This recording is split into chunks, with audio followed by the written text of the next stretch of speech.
and welcome on Safari Live. My name is Brent Smith. I am going to be your vehicle-based guide today. I have Brian Joubert on camera. We have James and Andrew out with the walking backpack. So for those of you who were on the Sunset Safari last night, we're in search of the Tsalala Pride of Lions. James left them lying up just to the left or right of me here. We can't find any tracks on quarantine, so I'm going to loop around, see if we can find any tracks there. For those of you who are wondering, Donna was wondering, did the lions make a kill last night? Me too, Donna, me too. So we're going to try our best to find them, and let's get going and see what's out there.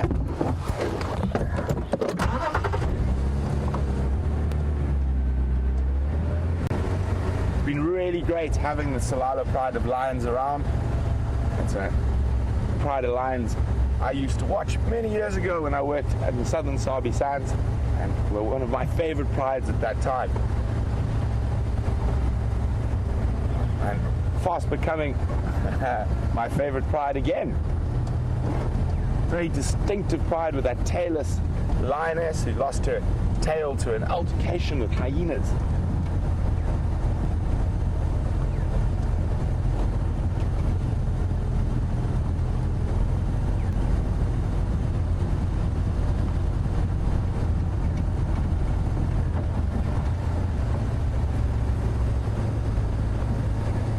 So I know a lot of our regular viewers are still a little bit confused about what's happening between drives now.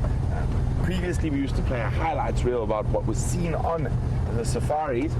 Now when we stop broadcasting live from the vehicles and from the walks, we go straight to the Juma cam, so we can stay live 24 hours a day. So my head's going to be bent off the vehicle quite a bit for now, so we can find a track and see which direction those lines have gone in.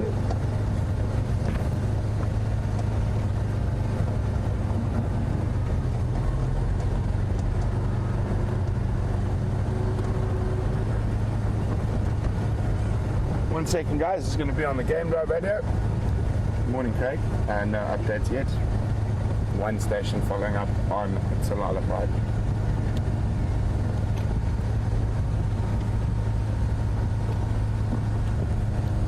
Western edge of quarantine.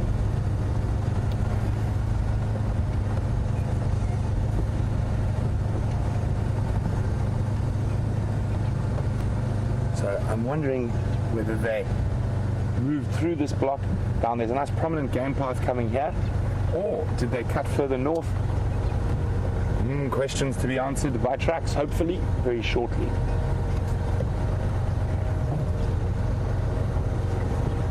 See a lion track there, Brian, going down the path? Doesn't look like it.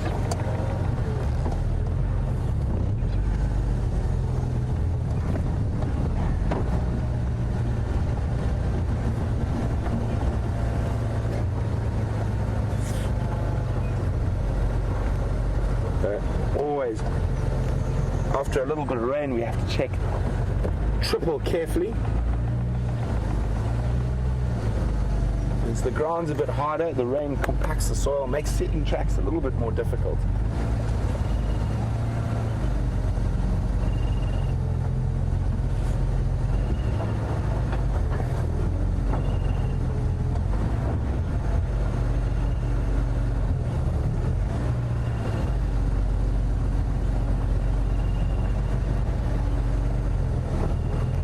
So from what I can see here, it doesn't look like the lions have come this way.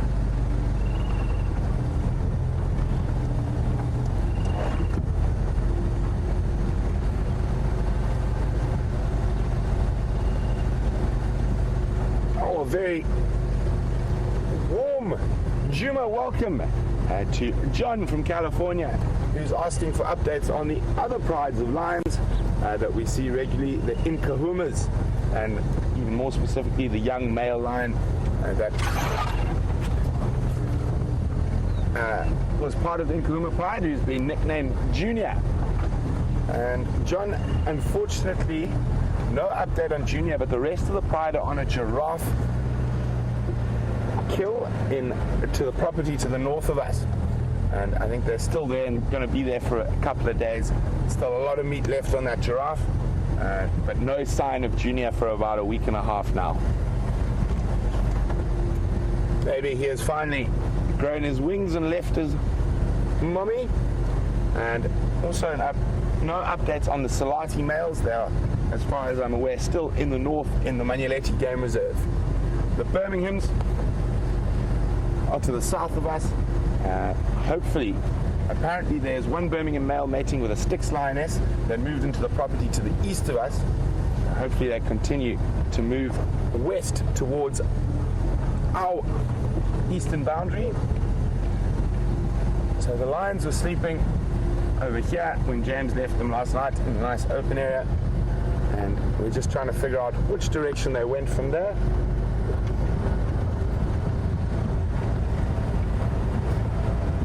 No luck so far.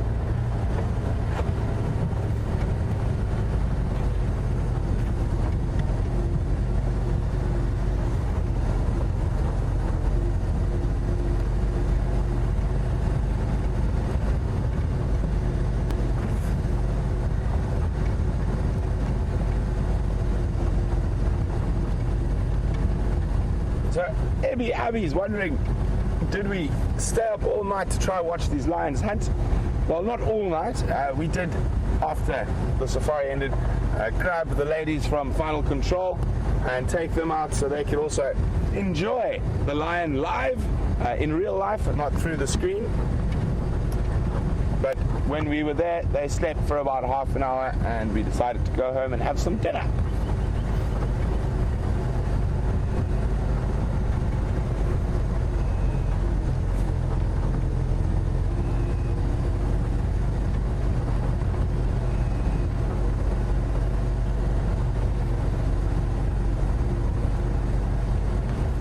Almost looks like these lions have grown wings. And the area they were sleeping in is completely surrounded by roads, but no tracks so far.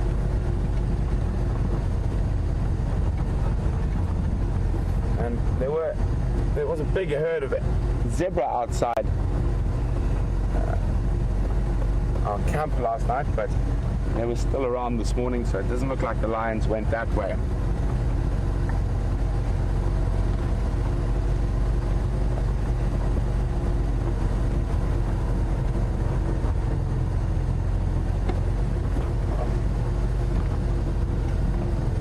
So now we've got to be quite careful because the lions came in from this direction. So we've got to see if there's tracks on top of tracks.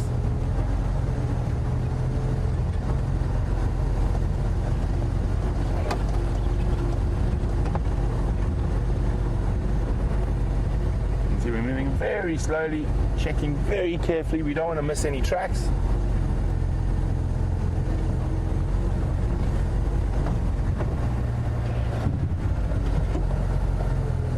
So this is where they came into the clearings,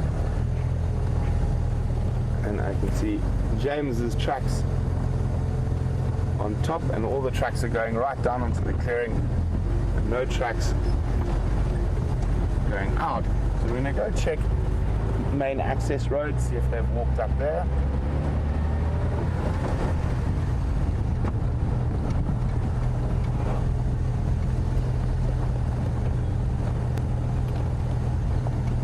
Going to chat with Taxon, who's also looking for these lions. Tax.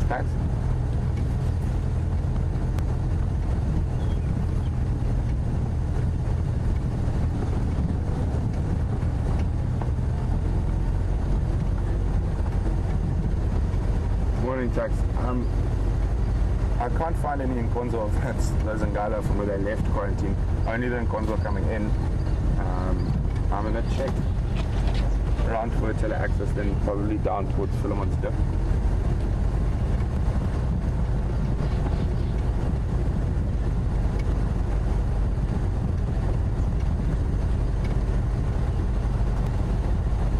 Negative. You're more than welcome to check there.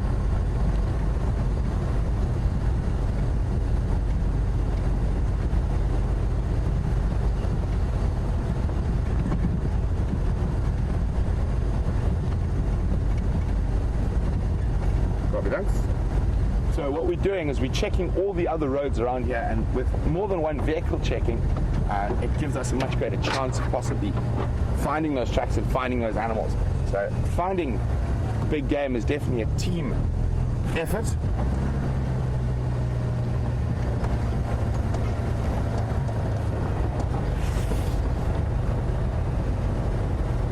Morning. I think maybe they fumble over that hard ground into the Shkova towards Zoe's Balanites. Yeah, I'll go around this side.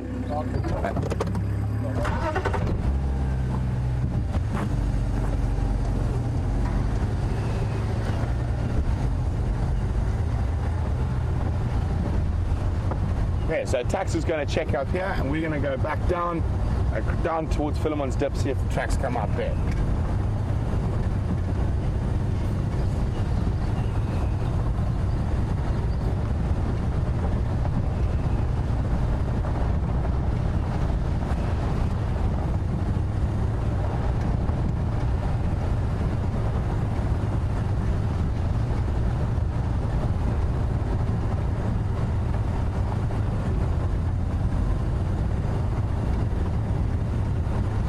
We've got some good news from John in California, who keeps a close eye on all the lion movement in this part of the world.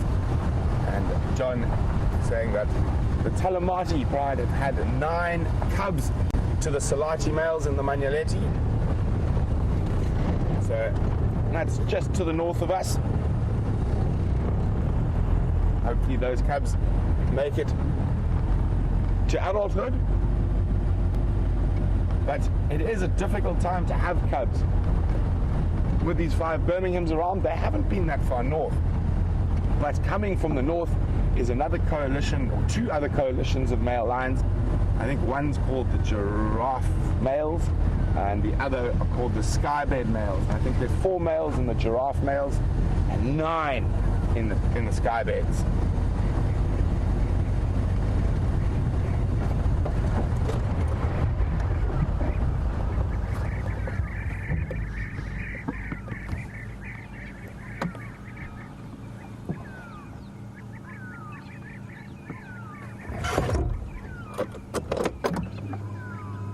Very upset grey go-away bird alarm calling.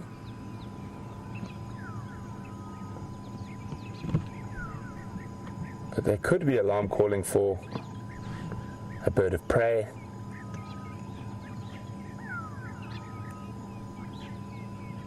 And I'm not hearing any other alarm calls, so I think we will move along. And for the birders out there, the first of some of our migrants have arrived. The red-chested cuckoo, who we should hear at some point quite soon. We heard them yesterday.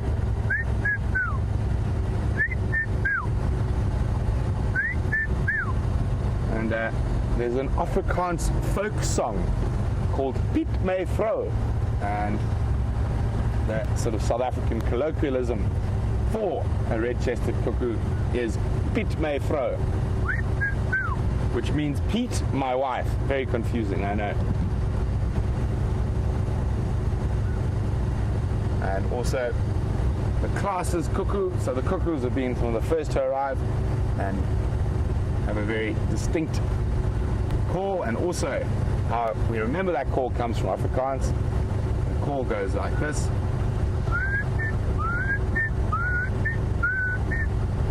And it's said to say, Mikey, Mikey, Mikey, which means friend, friend, friend.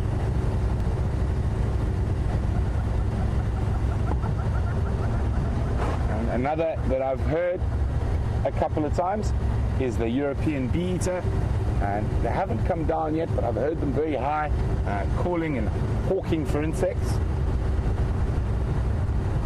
And the woodlands kingfishers, which I know are a firm favorite of a lot of our long-time viewers. Last year, well, in Hoedspruit, which is not too far from here, they arrived exactly on the 12th of November.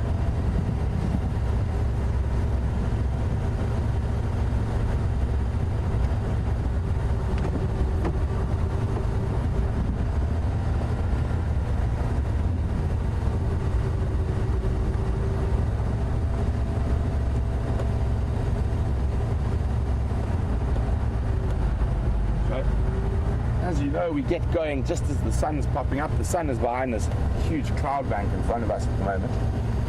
And Philip from West Virginia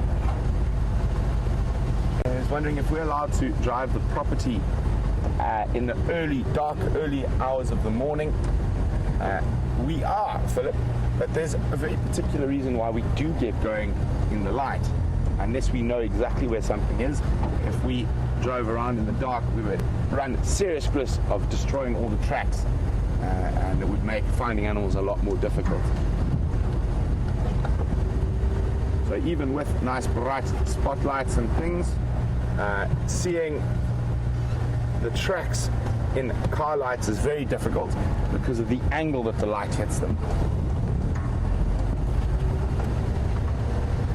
I think the lions might have gone through here or through there. So Tax is checking on that crest over there, and we're going to check around through to the top of the crest here, but basically like that.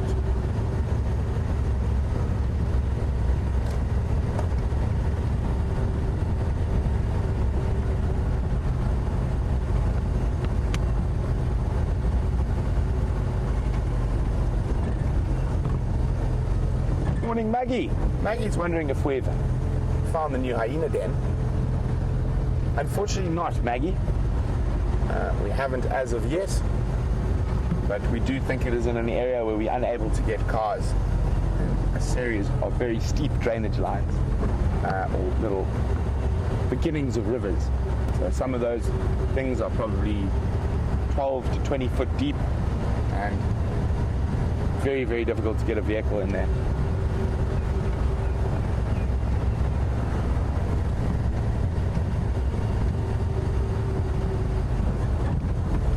Kitty cats.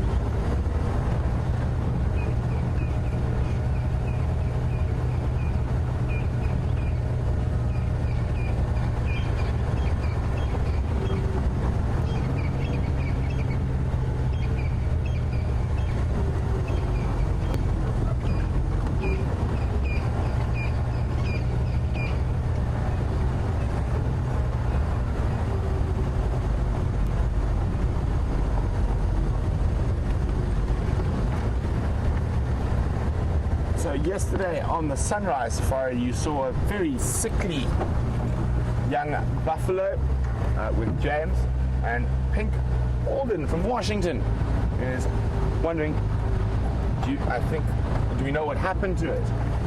Unfortunately, we don't know what happened to that sickly buffalo calf. Edward was wondering, well, if the Salalas managed to catch that calf, would they still be on it, or would they have moved off?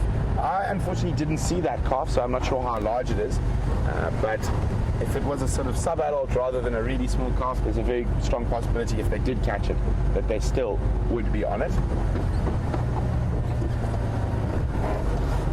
Just having a quick check down the road, you never know.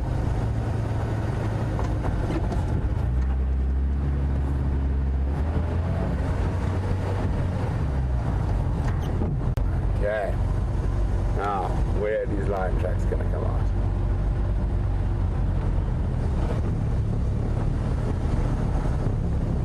I'm just going to check a little bit up here, then I'm going to come back down, and no, let's go with the gut. The gut says go this way.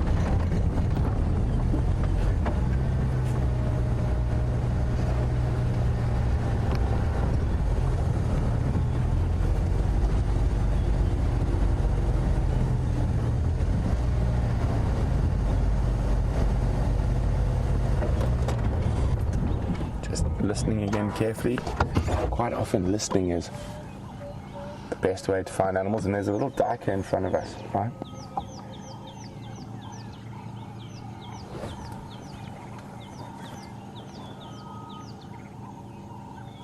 Here we go. A little male grey duiker, or bush duiker, or Grimm's bush duiker. It's got a few different names across Africa. And interestingly enough, the royal tribe of Botswana, that is their totem animal. is the duiker, and it seems to be quite a strange totem animal for an African tribe, but there's quite a lovely little story that goes along with that. And the Khama family are the royal family in Botswana, and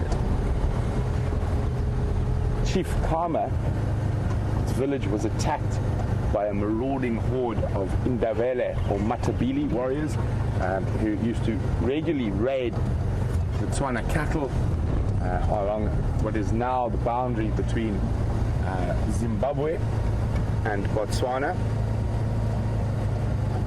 And they were ambushed and surprised while moving through the bush by a group of Matabele warriors, and Chief Khama ran and tried to hide from them. And you've got these wonderful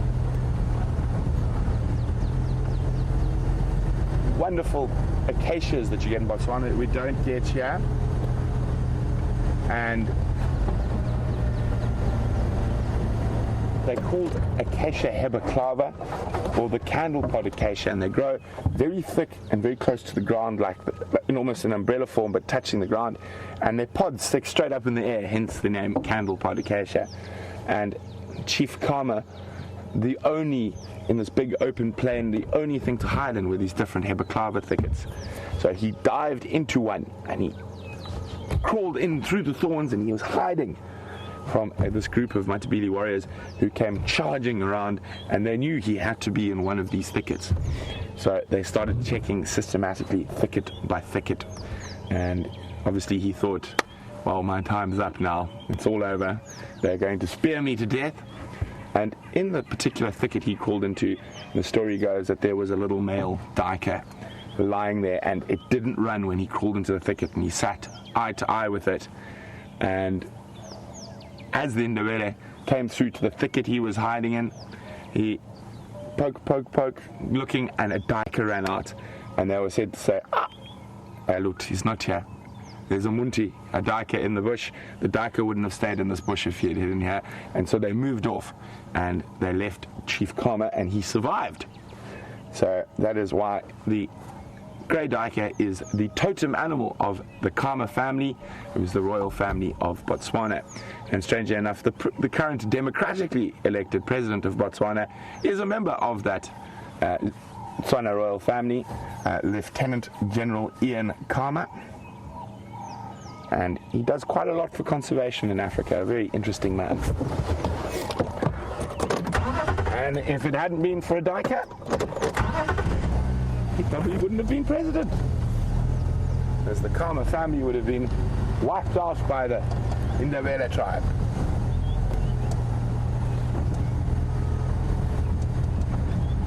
Sorry guys, I'm just going to be on the radio for a second. Sorry Andrew, I missed that update.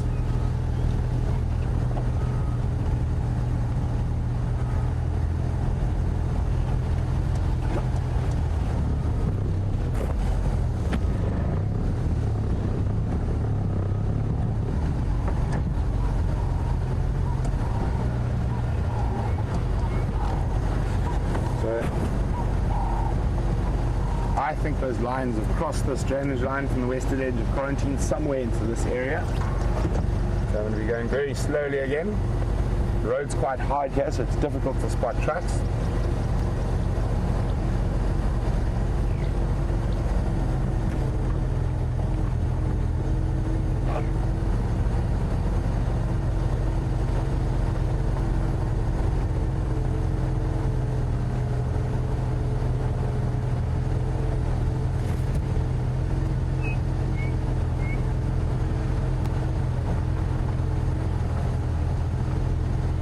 Sorry guys, just getting the morning updates and stuff. I'll be with you guys in a second. Sorry, taxi, you're breaking up quite badly. Please go again.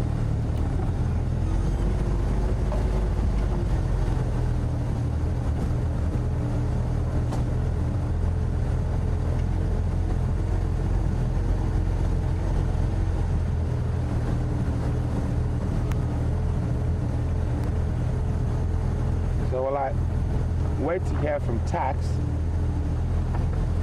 we've got a lovely little message from Mary in Michigan. Mary says, great to be on board with myself and Brian and James and Andrew this morning. She knows we're looking for lions, but are there any leopards on property? We're not sure yet. We're going to have to go have a look. I'll see with James. James might find some tracks, so we're definitely on the prowl for all felines. But there are currently, as I'm aware, no leopards on property, but that can change in an instant or overnight. So until we've checked properly everywhere, I can't give you a definite answer there, Mary.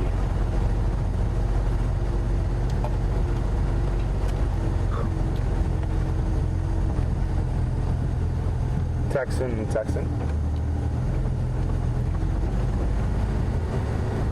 Tex, your last update broke up very badly. What do you have there?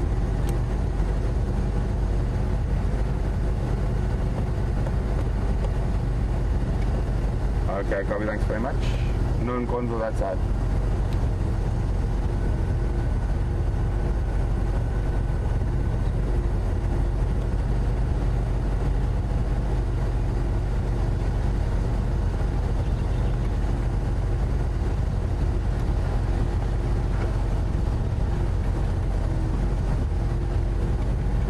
Okay, copy, thanks very much, Tex. So while we continue to scour for these lion tracks, there's been no sign of them up on Zoe's road, so maybe they've flown the coop, so to speak, but we will keep checking. We're going to go see what the bushwalk's up to with James and Andrew. There we go. Good morning, everybody. I am lying here in great comfort on the eastern fringes of Djuma Game Reserve. My name is James Hendry, and on camera today we have Andrew Francis. He is dressed in a large pack with an aerial and various microwave signals coming out of it and reaching you in various parts of the world. We are on a bushwalk. That means we are on foot, which is the most intimate way to experience the wilderness. And I certainly have enjoyed my last two experiences, just very silent and very in touch, if you like, with the earth. What we're looking at here are two little species of grass. Well, I'll show you the second one just now. This is called the sword-tooth lovegrass, or Eragrostis superba. Now, Eragrostis superba is a very beautiful looking grass, not a particularly good grazing grass, but excellent in the garden if you happen to like growing grasses in your garden. And it's called a love grass because of the shape of the seeds internally. You can't really see the heart-shaped seeds in there, but it is very, very attractive. Then the second grass I'm going to show you is this one here. Now this is a very important grass. It's called Panicum maximum, and Panicum maximum is a very good grazing grass, highly nutritious, and normally grows in the shade underneath some acacia trees, but I found it here out in the open. And you can see that the seeds have already been eaten. Lots of them have already been eaten, and you can also see, and this is perhaps something new for many people, Andrew, I don't know if you can perhaps focus in, there are a couple of flowers left. So not just coming out of some of these seeds, you can see the flowers of the grass.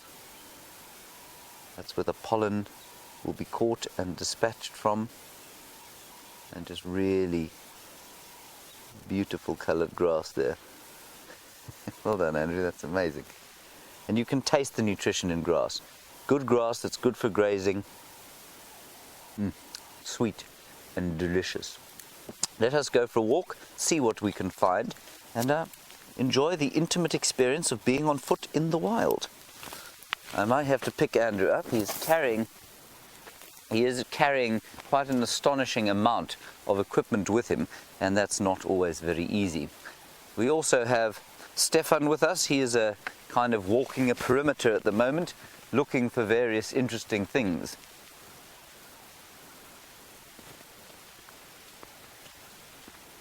Ooh. Now, come and have a look here. there's a beautiful hole, a beautiful concentric hole, and I can actually see the owner and resident of this hole. Now, Maribeth in Canada, despite the plethora of great and enormous wildlife that we have here that people might consider potentially dangerous, you say that you are mostly afraid of snakes and spiders.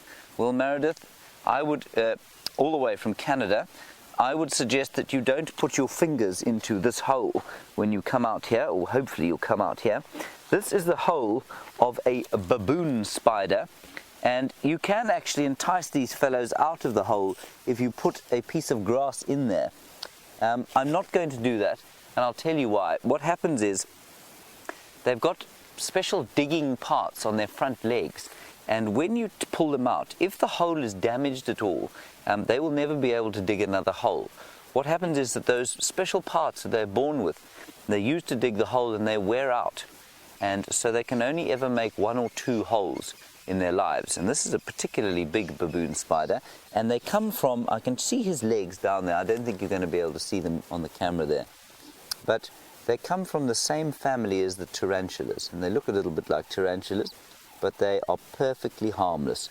They might give you a little bit of a nip if you truly irritate them. It'll feel a bit like a bee sting, but you can happily put them on your hand and let them crawl over your arms and legs. Maribeth, possibly not something you should be doing if they make you a little afraid. Certainly when I came out to the bush, I was pretty terrified of insects and things. I came from the city and I was very much in the place that you are, Maribeth. But now it's just experience and time on the ground and spending time with small, what people might term creepy crawlies, that gives you the confidence to be around them and just realize that there's very little harm that they can actually do. In terms of snakes, we get lots of snakes around here, but they avoid us. They generally don't like to be anywhere near us, and so we seldom actually see them. And that's, well, I suppose that's quite a good thing, but there are some very beautiful snakes around here, and it's often very nice to spend a bit of time with them, especially something like a puff adder. A puff adder is, I suppose, most closely related to a North American rattlesnake. It's part of that sort of family. The Viperidae is the family, unless I'm much mistaken, and they are very sluggish, not to strike, but they're very sluggish on the ground. So if you find them in the open, you can spend quite a lot of time examining them, and they've got beautiful skin and beautiful markings on their backs. And they don't see us as prey.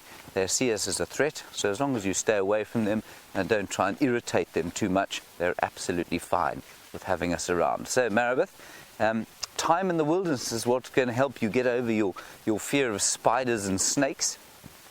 Certainly the larger, potentially dangerous big game that we have here, I suspect, well, while you shouldn't ever be terrified of it, it is definitely due your respect in much the same way that the small creatures are. Good question. Thank you. Let's just have a quick look at this tree here. And I think there are quite a few of you coming through on the tweet saying that you're not fans of spiders. Yeah, I understand that. I really do. But once you get used to it, I use the same. Once you get used to being around spiders, and if you find them in your home, just leaving them there, you find that you get used to them. Yes, I don't want them crawling across my face either at night, but there's so few that are actually potentially harmful to us. This is one of my favorite trees, and I don't know why it's one of my favorite trees, to be honest. It's not a particularly spectacular African example. It's called a red thorn, or Acacia gerardii, and for some reason I've always just had an attachment to it, and I think it's possibly because it's one of the very first trees that I ever learnt when I came to the bush way back in the year 1847. That's not actually true, I'm not that old. It was in 2000. So this is why it's called a red thorn, and you can see the bark is quite red. Clever name, don't you think, Andrew? Wonderful name. Wonderful name, clever. Red thorn, red bark, very nice. And this tree, if we look at a whole picture of it, is a picture, if you like, of elephant feeding. Now, elephants like acacia trees. They seem to have very nutritious bark, probably more than they have nutritious leaves. And if you look down here, you can see this tree has been broken off on any number of occasions. And what that has done, quite apart from just providing the elephant with a lot of nutrition, it has provided for other animals to come and live. And you can see the holes that have been dug around here. Andrew may even be able to pick up on the odd ant. Can you see any of the ants there? There are a few ants that are crawling around in the holes, on the branches, in and out. Oh, here's a whole little group of ants that are living up top there. I'm not sure if you can get in there. Yeah. A whole little colony, look at that. Little colony of ants, and they'll have a nest either in some of the thorns or underneath the bark, and they'll be looking for things to eat. So, contained in this one small tree, in part of a vast 8 million acre wilderness, is a little ecosystem, part of a much wider ecosystem. And it always just amazes me. You know, you don't see this stuff when you're driving, of course. You do, but it doesn't feel the same when you can't get up to it and touch it and feel it. And this tree, of course, is also important for things like bush babies in the wintertime. They like to eat a lot of gum, acacia gum in the winter, very rich in nutrition. And if you taste the bark of the red thorns, my favorite acacia bark taste, well, I'm not going to try and cut some off now, but if you can get to the inner bark when it's still wet, it's got a really lovely sweet taste about it, and you can see why the elephants favor it so much.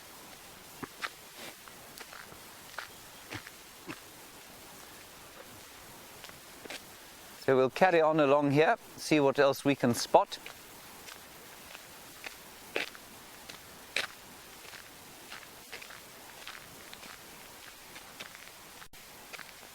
And we're obviously talking a lot about insects and smaller things. A lot of the time when we're on foot, we're not actively searching for something large and hairy and perhaps clawed and horned. And while we're doing that, we've been chatting about possibly dangerous smaller things in Boyd in North Carolina, other than the Anopheles mosquito, the purveyor of malaria, scourge to so many African places. You want to know what is the most dangerous, there's a nyala.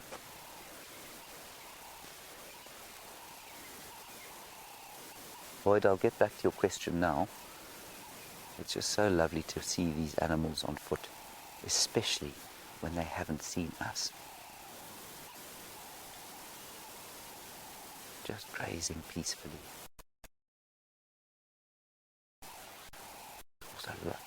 There are also lions calling.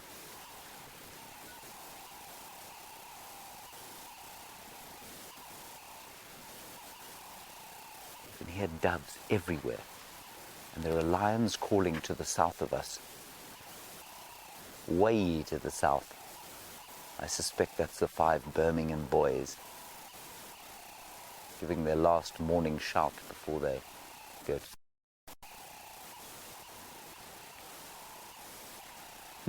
That's really nice. So that nyala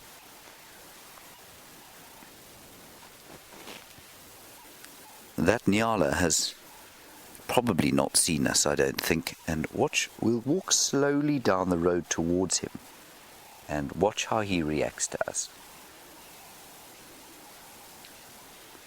Come on, Andrew, don't dally.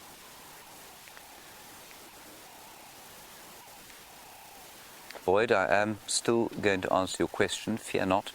Let's just enjoy this nyala and see how close we can get to him before he reacts. He's not particularly aware. If I was a lion right now, I'd be definitely having nyala for breakfast.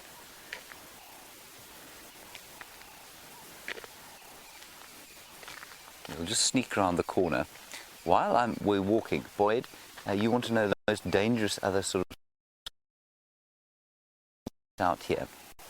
I suppose the next would be a tick, perhaps.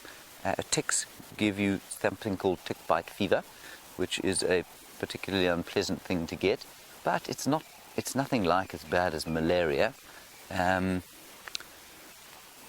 You do get black widow spiders here, but again, you know, if you've got medical attention within a few days of being bitten by one, you'd be absolutely fine. They are pretty toxic. Then, of course, we do get scorpions here, and parabutid scorpions carry quite a lot of venom. And I suppose if you get bitten by a parabutid scorpion, you can get yourself into trouble. But again, if you get to medical attention in, well, a few hours, you'd be absolutely fine. Lots of other scorpions, sort of bee sting, and some others that are very painful but not particularly neurologically dangerous around here. So let's go with the parabutid scorpion and perhaps the tick. But nothing dire. Look, there he is. Look at that, he's right here, he's watching us. He's either under the mistaken impression that we can't see him, or he's just not particularly affected by us, and I hope it's the latter. But I think you'll find that he has realized he's been spotted and is now just within that border of fight or flight. While we're looking at him, Brent Leo Smith, the enthusiastic and inimitable, has found himself some fresh lion tracks, and that will no doubt be very exciting. Let's hand you back to him, and we'll carry on exploring here and see what else we can see.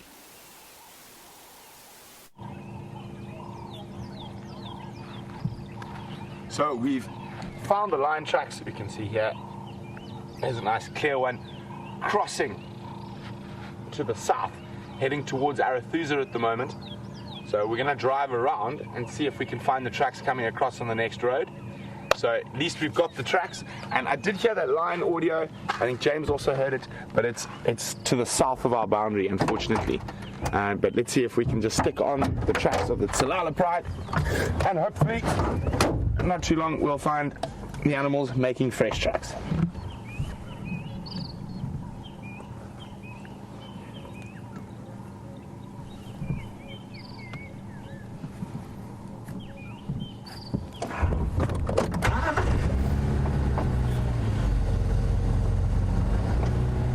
Let me just update the game drives about these tracks. Gonzo by Samingala, heading south from Philemon's Dip Junction Road, following up.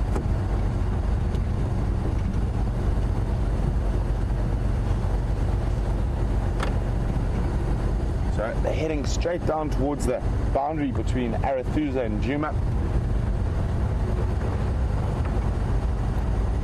Firm Tux, it's heading towards Gari Main Triple N Junction from that big Nkouma at the end of Philemon's cut line.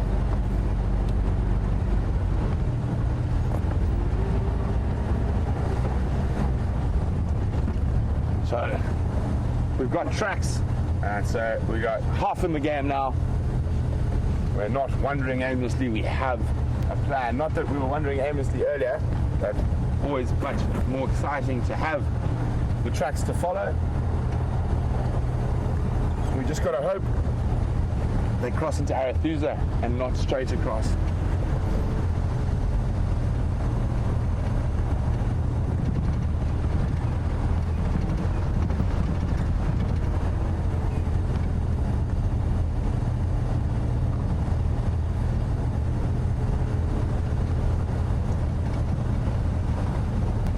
Keep focusing on these lion tracks now, and hopefully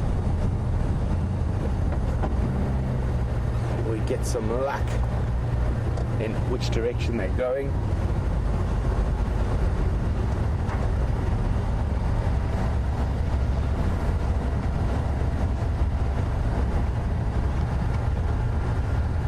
Here we go.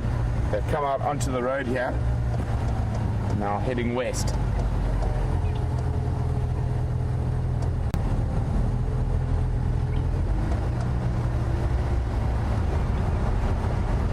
I'm just going to change game drive channels and cross across the Arethusa channel quickly.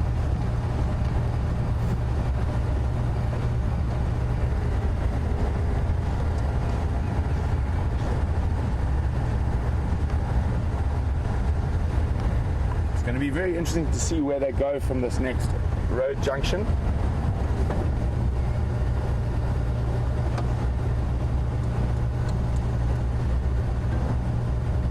I don't see any tracks here. I'm hoping they haven't cut into this property to the south.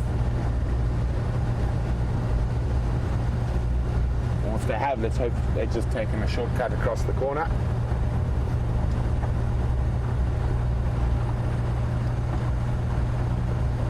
Just double check in a big wide arc here, see if we can see any tracks crossing.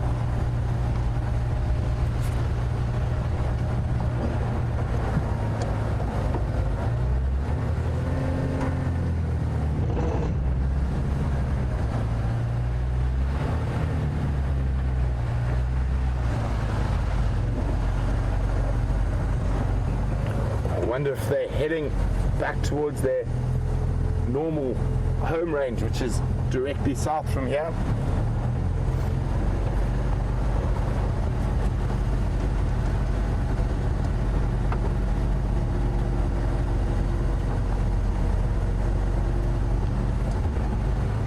It's an access road, so it can be quite busy, so sometimes the trucks do get driven over, so we're going very, very slowly.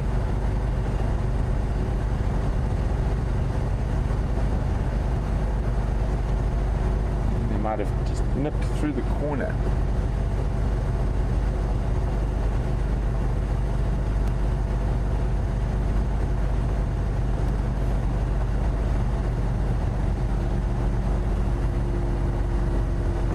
Here we go. Cross straight into Arathusa. That's very good news. So we're going to go back. There's another road that runs parallel to this one.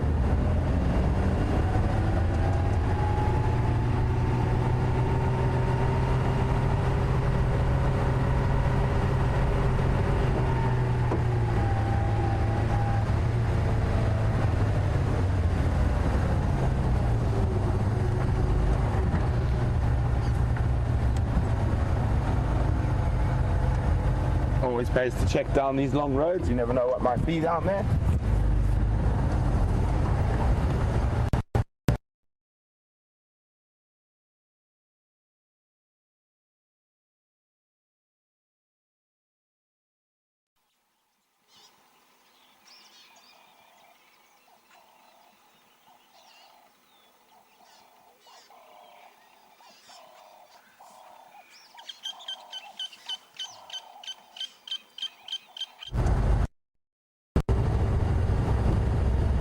Still hot on the tracks. There's a road that runs parallel to that access road where we saw the tracks going across. So I'm hoping they've popped out onto here. I'm just on the radio with the game drives on Arathusa to see if maybe they found them or there's tracks further ahead.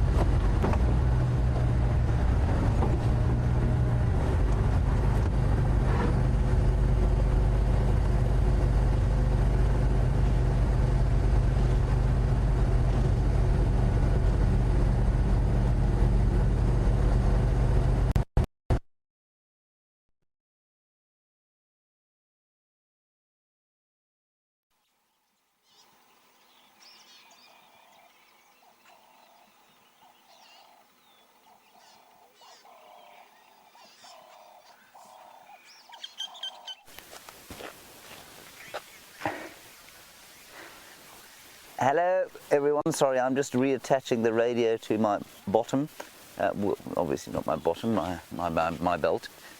We're wandering along here and we had a wonderful example of some ants, but they were in a place where there was a signal dip. What we have here though, and maybe some of you saw this last time, was, and we were very lucky in that we managed to induce the little fellow out of his nest. And I will try and do the same again here for those of you who were not on our last walk in the afternoon. Now, an antlion is a larval form of something called a damselfly, if my memory serves me correctly. There he is. Can you see him kicking? Did you see that, Andrew? And I can actually see his pincers there. We'll see if we can't induce him to come out entirely. Now what he does is, an ant comes wandering along here, it walks along the fringes of this cone, and then it kicks a little bit of sand in, exactly like this grass is doing there. And when the antlion feels that, he tosses a whole lot of sand up at the cone, just like he did there. And what that does is it makes the ant fall back into this trap of death.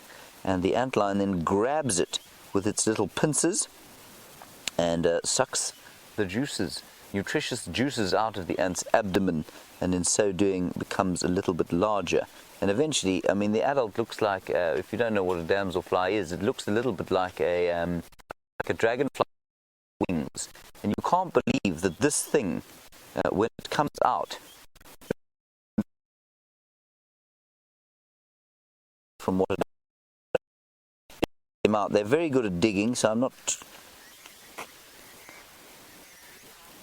I'm not too worried about the insensitivity of digging them out, because they're very good at digging holes, but they're also very good at hiding. Is that him? Have I got him? No, you see, he's managed to escape me. Nasty little fellow. He'll be in there somewhere. He'll be able to dig that hole again in probably less than a few minutes. So that's the antlion. Let's carry on, see what else we can find.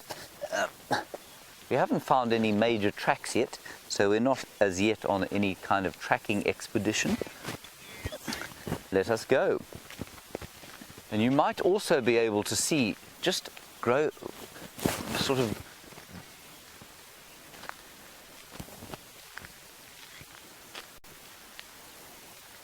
that's a very kind compliment from a fry, I think. I don't think that maybe that's your name. But you say that very cool. Oh, Zai. That we know the names of all the trees. Yes. I do wish, though, that I knew a bit more about the specific names of, say, the ants. So there are hundreds of species of ants we get out here, and we can probably get family level. In terms of species, we're really pretty.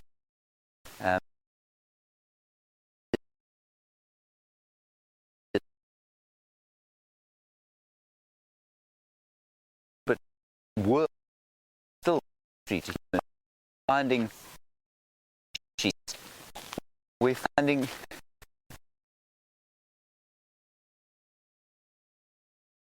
we just find walk a bit quicker.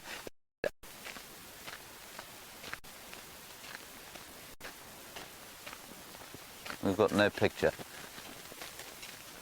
Well, it's not psychedelic.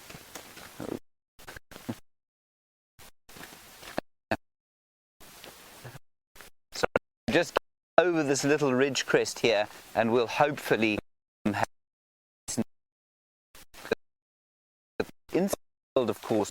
And we do need to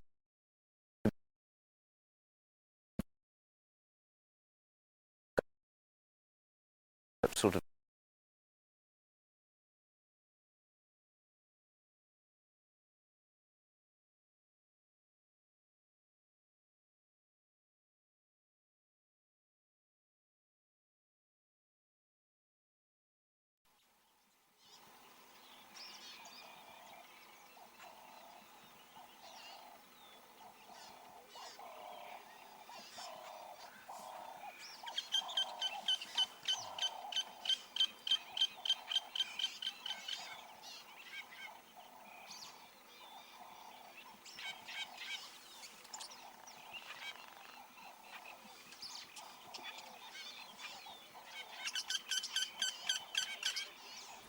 Hello everyone. Being out in the bush and being out there live has its technical challenges. We're experiencing some of that now and are working on it as fast as possible to get it sorted and get you back on the vehicle with us.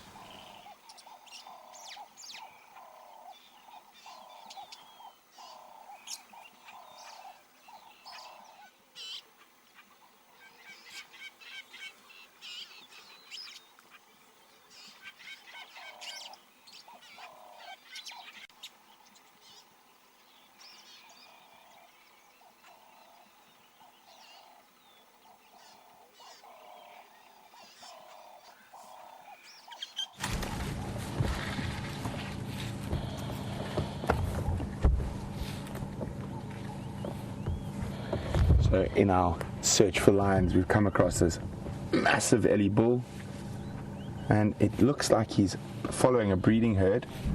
I saw fresh dung of a herd of elephants, and he seems to be following that, and he stopped and sniffed the dung briefly. Lovely big bull.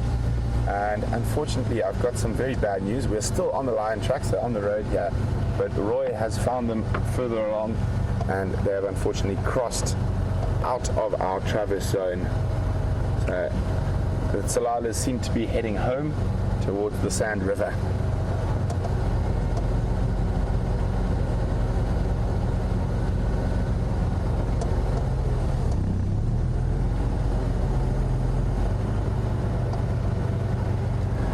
Seems to be a few bigger Ellie bulls. So that track we were looking at earlier was of one of the Tsalala lionesses, and they've crossed straight through Arathusa, heading down back towards their normal range, which is around the Sand River in an area called Martley. Here's big boy. Oh, he's absolutely massive. Giving us a little smell. It's so nice to have a few big Ellie bulls. I mean, he's probably 3.5 meters at the shoulder. If he stops near a nice tree before he moves on, we'll come back to that tree so you can see the exact height difference. And as I am 190 centimeters, so just below 6'4".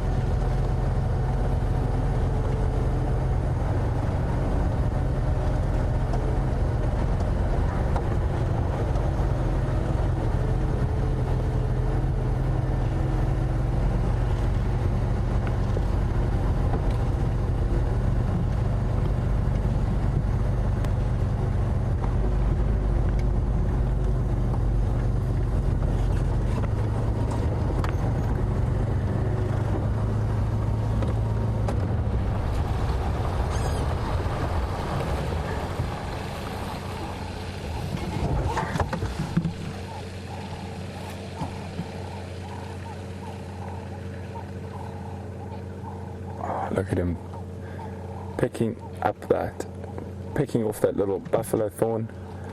A lot of the Ellies we've been seeing at the moment are all feeding off buffalo thorns, and the giraffe, strangely enough. All the nice new green leaves full of nutrients.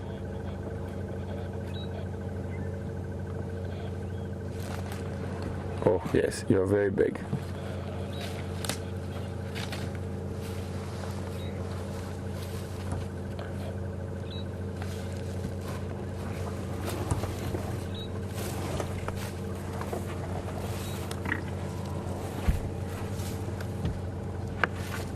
Isn't he massive?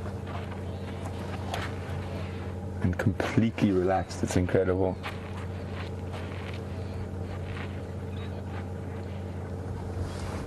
Well, let's go stick with him, see if he leads us to the breeding herd.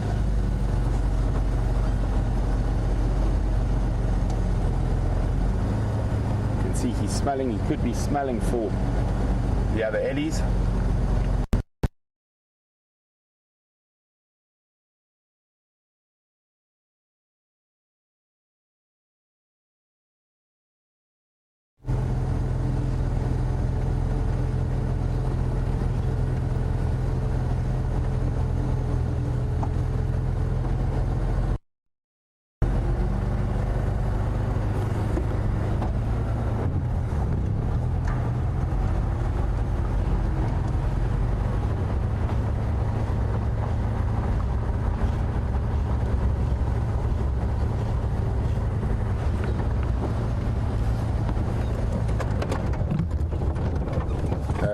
Still with this Ellie bull, and he's moved off the road, going into a particularly thick block of bush at the moment.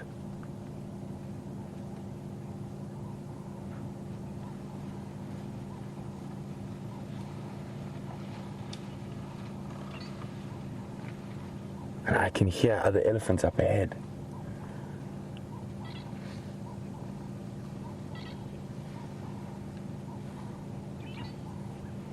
So I'm going to try jump ahead of him. It sounds like there's more ellies over here. I can hear branches breaking.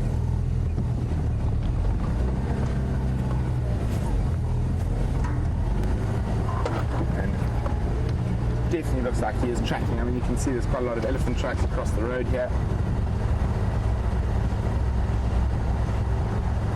And it sounded like almost right here.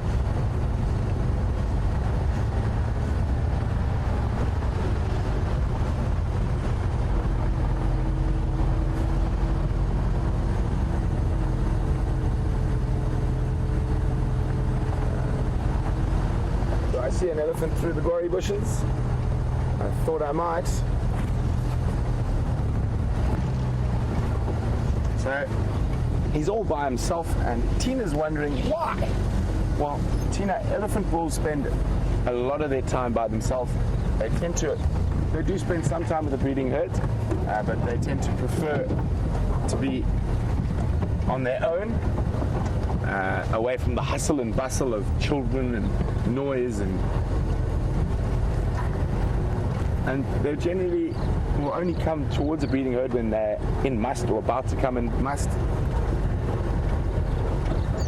Although sometimes maybe they just like the company of other ellies.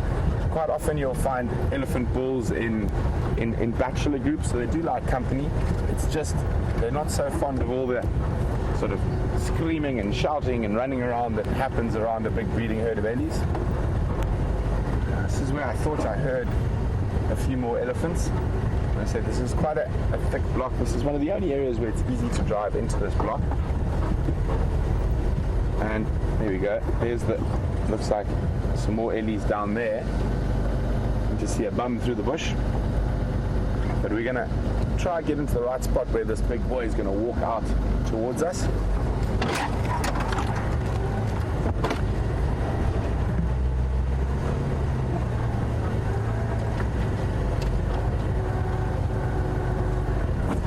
Unfortunately, this big cloud bank seems to be moving in quite quickly. At least we got some of that lovely morning light early on.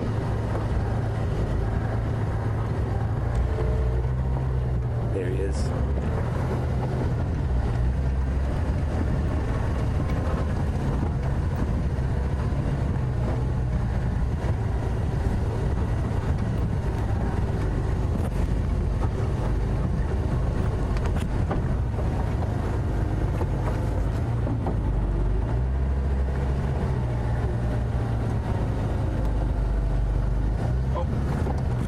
More elephants. There's another ellie there, but here comes the big boy.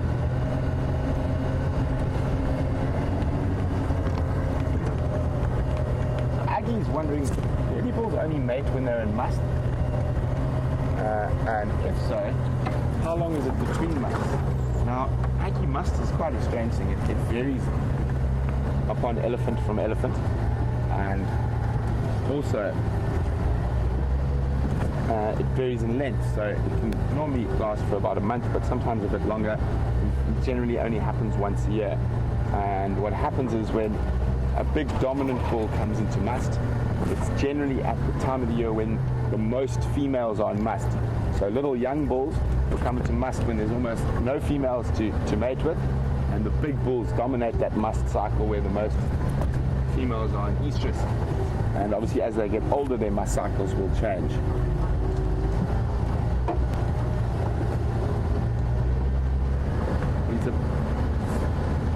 He's about to pop out of the bush right opposite us.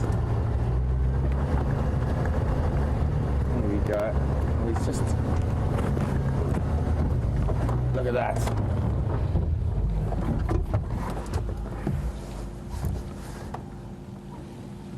Look at that trunk going up and grabbing some of those nice fresh. No, decides he didn't want them. Oh yes, he does. And you can see right into his mouth there. You can even see his teeth. Isn't that incredible? Not often you get to see an elephant bull's teeth. And so his top layer of teeth there.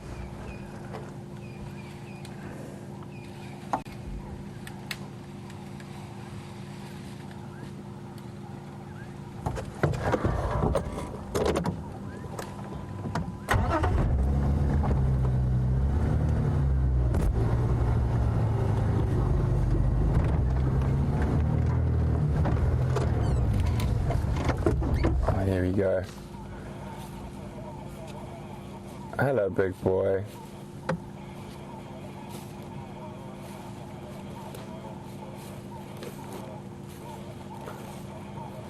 So it looks like he's going to go past behind us.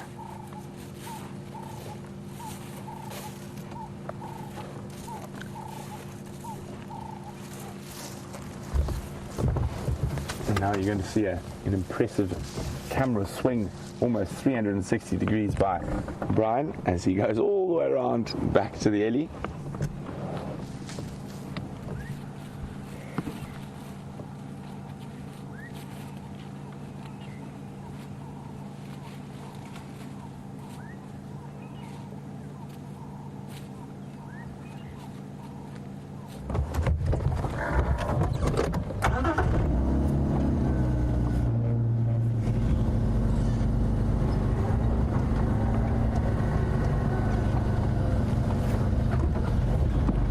Well, as we follow this gentleman from behind, Gilly in Wisconsin said she's just found out that bull elephants' testicles are internal. And how, since semen is supposed to be cooler than the rest of the body, because for it to be viable, how does an elephant survive this in complete contrast to all other mammals? Well, if we have a look at him when we get a chance, his testicles are right up near the top of his hip. Probably. Okay, let's just sidle in here. So, from the top of the bone on either side, probably about 30 centimeters down, a little bit higher, Brian. There we go. And that's where the testicles are, just in front of that hip bone there. And really the reason is that the ancient ancestors of elephants are quite an unusual one. So they've actually come from the ocean out. So the marine mammals all have their testicles on the inside. So a very ancient relative of the elephant is a marine mammal is a mammal that went out of the ocean, back into the ocean, and then out again. And that's how they have that very unique adaptation. And obviously they're a bit different from other mammals in the fact that their testicles don't need to be on the outside, and they'll still breed quite successfully.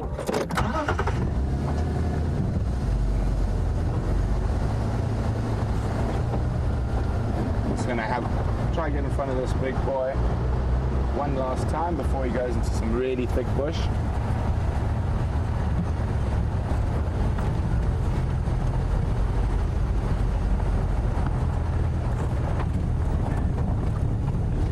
Morning Ash, or Country Girl Ash. And Country Girl would like to know, what does a female elephant look for in a mate? Well, generally the biggest, strongest and most dominant. Like most animals in the wild, they want to make sure that all those really successful traits in their mate will be passed on to their children. So biggest, strongest, most virile.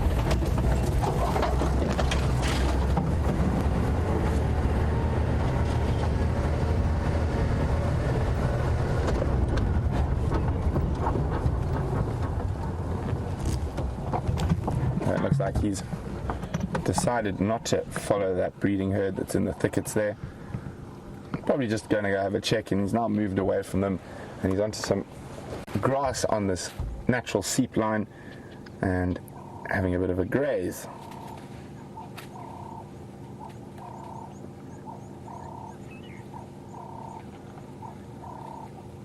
So he wraps his trunk, pulls it out, roots and all, and then we'll beat the sand off the roots because no one likes eating sand.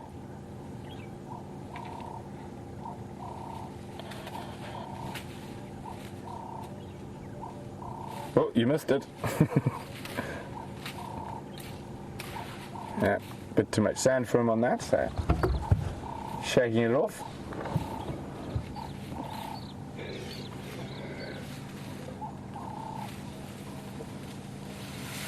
And he's definitely on a mission this morning.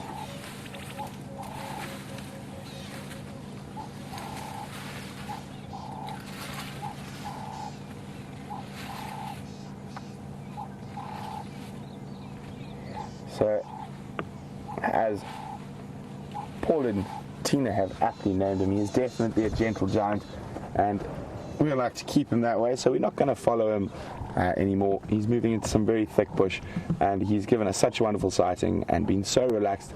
There's no need to just keep on with him. We can try maybe go around, see if we can get that breeding herd, but they are in a drainage line, but we'll give it a go.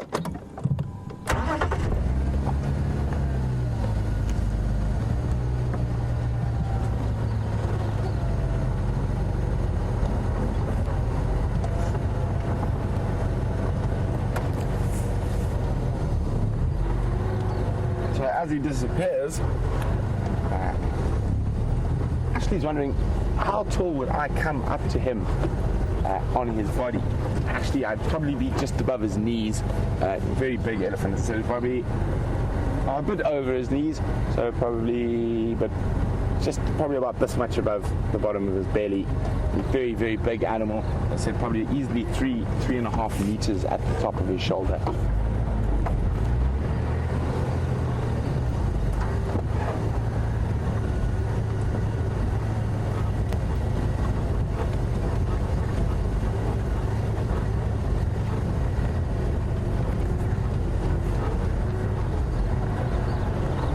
Tina's wondering why elephants flap their ears. Well, Tina, it's their cooling mechanism. It's their inbuilt air conditioner. So there's, at any one time, about 8 liters, which is just under 2 gallons of blood in an elephant's ears. And the blood vessels and veins are very close to the surface. So when they flap, it cools the blood and sends the cool blood through to the rest of the body, and obviously the body sends in the heated blood. So it's their cooling mechanism, their inbuilt air conditioner. And so we're going to now move on, see what else we can find. And as I said earlier, unfortunately those lion tracks have crossed out of our traverse area. So Talalas look like they're on their way home. Hopefully they come back for a holiday in the north again soon.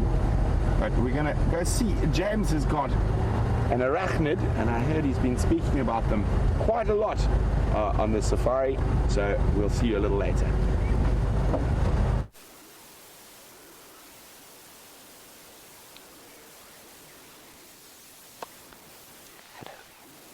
Just over here is a wolf spider, a magnificent little spider that has caught himself a breakfast of a fly. Now, a wolf spider you may have seen before with us in the night. They have shiny eyes, and you can spot them with a spotlight, not very easily from the vehicles, of course, but you can see them at night. That's when we normally see them. And they don't make silk webs. Wolf spiders hunt just like I suppose you could describe them as the lions almost of the bush. Of the arachnid world. They crawl about the place and they find their prey, and then they run after it and catch it. And that's what this thing has done with this hapless fly. Now, I mean, despite its very obvious coloration, you can see it's white and grey and shiny.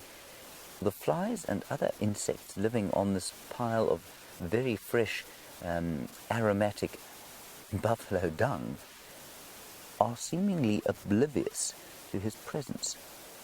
And what he's doing now, of course, what a spider does when it bites something, it's got venom, as we know, but that venom is largely made up of digestive enzymes, and so the spider will bite his prey and inject it with this venom, and while it's dying, the prey is dying, it's also being digested within its own exoskeleton. And once it's kind of liquefied the insides, the enzymes that the spider's put in there, the spider will then suck them out and then leave the husk of the insect. And that's why if you ever find a spider's web, you often find the husks or exoskeletons of various prey items still hanging there. Beautiful, beautiful wolf spider. And this whole patty of buffalo dung, there are 2 pieces of dung here, there's an old one underneath and a much fresher one here, is another little ecosystem all on its own, much like that red thorn tree that we saw at the beginning of the drive. There are all sorts of beetles in here. There's a funny little white mite there. I mean, who knows what? That's a termite. That's a little termite in there. Little white termite. There's a number of flies around. There are a few ants. And if we were to lift this dung, which I'm not going to do now, because it just looks like a very peaceful little home for so many people. I'm glad I don't have to live in it. But you'll find lots of things underneath, possibly some dung beetles. We haven't had much rain yet, so maybe not too many dung beetles. But certainly the termites will be processing this, and the ants. Oh, there's an ant. Can you see the ant there, Andrew? It's disappeared into a hole. So the termites and ants will be processing this dung. They'll be feeding off each other. It's an entire system going on just here in one pile of poop, basically. And I mean, it's relatively aromatic. Andrew doesn't think it smells very nice. It smells a bit like a dairy, if you like. That's what buffalo tend to smell like, but it certainly is nothing like. You wouldn't find us anything like this close to a lion dung. Right, marvellous little sighting that. We're going to carry on slowly sort of down this way and see what else we can find. There are, because the freshness of this dung, I'm talking quite quietly, as you can hear. Right, on we go. Always also good to while we're listening, we must check the wind. This is a sock belonging to Scott Dyson that has been filled with some ash.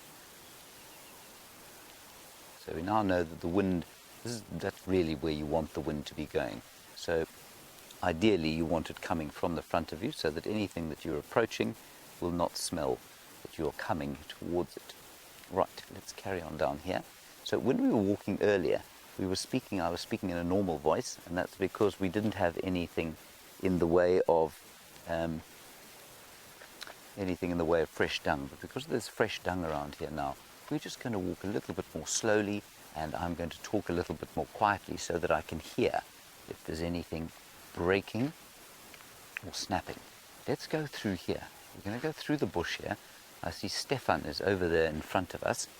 He's security detail today, and there's a beautiful big tree that he's standing underneath called a torchwood, which many of you will know, our regular viewers, but it is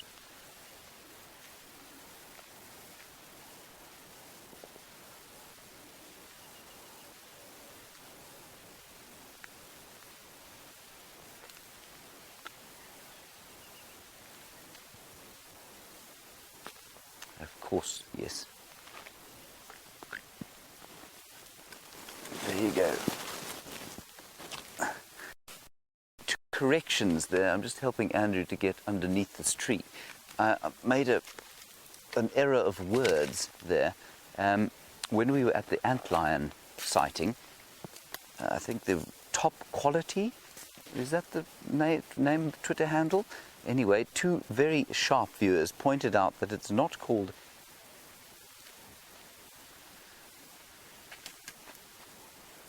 pup quality Matina. That's every day the Twitter handles become more and more astonishing. Pup quality Matina. You pointed out that it's an antlion is not isn't a damselfly. It's a lacewing. Of course it is. Well done. The larval form of a lacewing, which is like a small or floppy-winged dragonfly.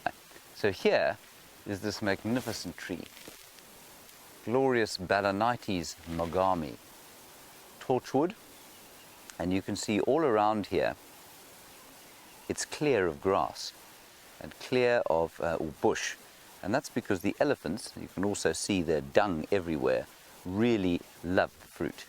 I've seen lots of nyala around here, and I've seen lots of elephants around this tree, and what they do is they eat away at the little seeds that are on the ground, and the seeds contain a very nutritious oil that is flammable, and that's where you get the we'll just see if we can find one. That's where you get the common name from, torchwood. Here we go. This is what they look like. And I'm sure our regular viewers would have seen these things often. They're quite common around here, and if you find them fresh, this one isn't very fresh, you can actually extract the oil and burn it, and it's quite interesting to see. I've embarrassed myself on any number of occasions trying to open the seeds up and then burn nothing. It's just rather embarrassing, so I'm not going to do it with this one. And again, on the theme of micro ecosystems, if you like, you can see there that an insect has burrowed in and has made a nest out of this seed, and I would think you will find that the seed has probably passed through the digestive system of an elephant. Amazing. One of my favorite trees, certainly because of the fluted bark or fluted trunk, and by fluted you can not consistently sort of textured like a marula trunk is. It's got a number of flutes, pillars. Marvelous tree.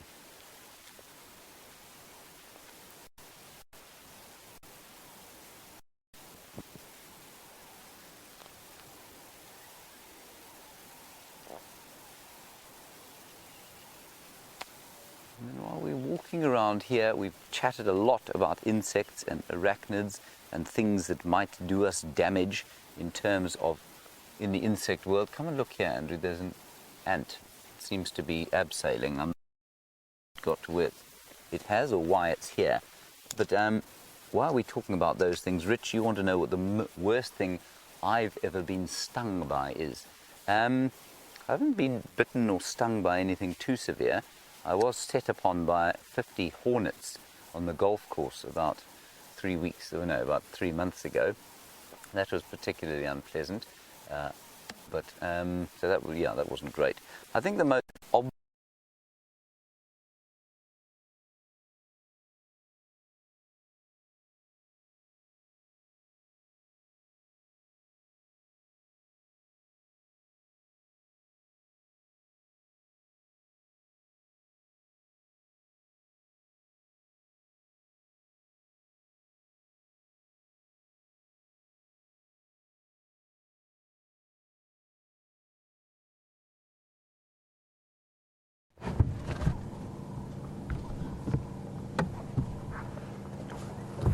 So that lion audio early this morning guessed somewhere down here in the south. So we just stopped here and we're just listening, and hopefully they call again, and hopefully they're on their way north.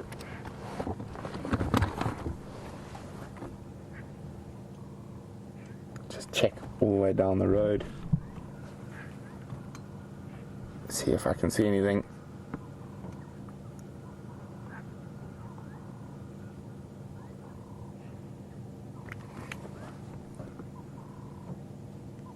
Very quiet this morning.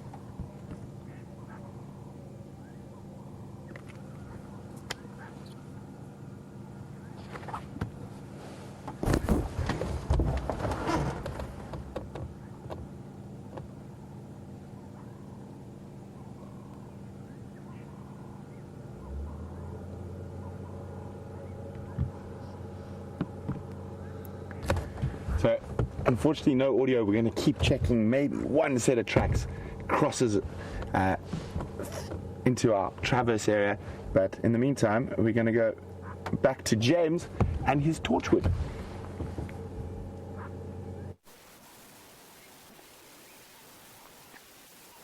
Sorry about that, everyone. So I was just telling you about the blister beetle experience I had. Crawled over my back. Skin came up in sort of blisters and welts, and it took about a week or two before the itching finally abated. So that was probably the most desperate experience I've had with insects. Wasn't too bad though. Let's just go back to this abseiling ant and see what he's doing. I suspect that he has been caught. This is almost the translucent exoskeleton of an ant. Now he's hanging from a piece of silk, I suspect quite strongly because he has been eaten. The insides of him are gone and they've been eaten by a spider.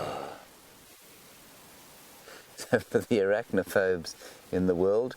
Yes, this little fellow has met his end at the hands of a spider somewhere on this tree.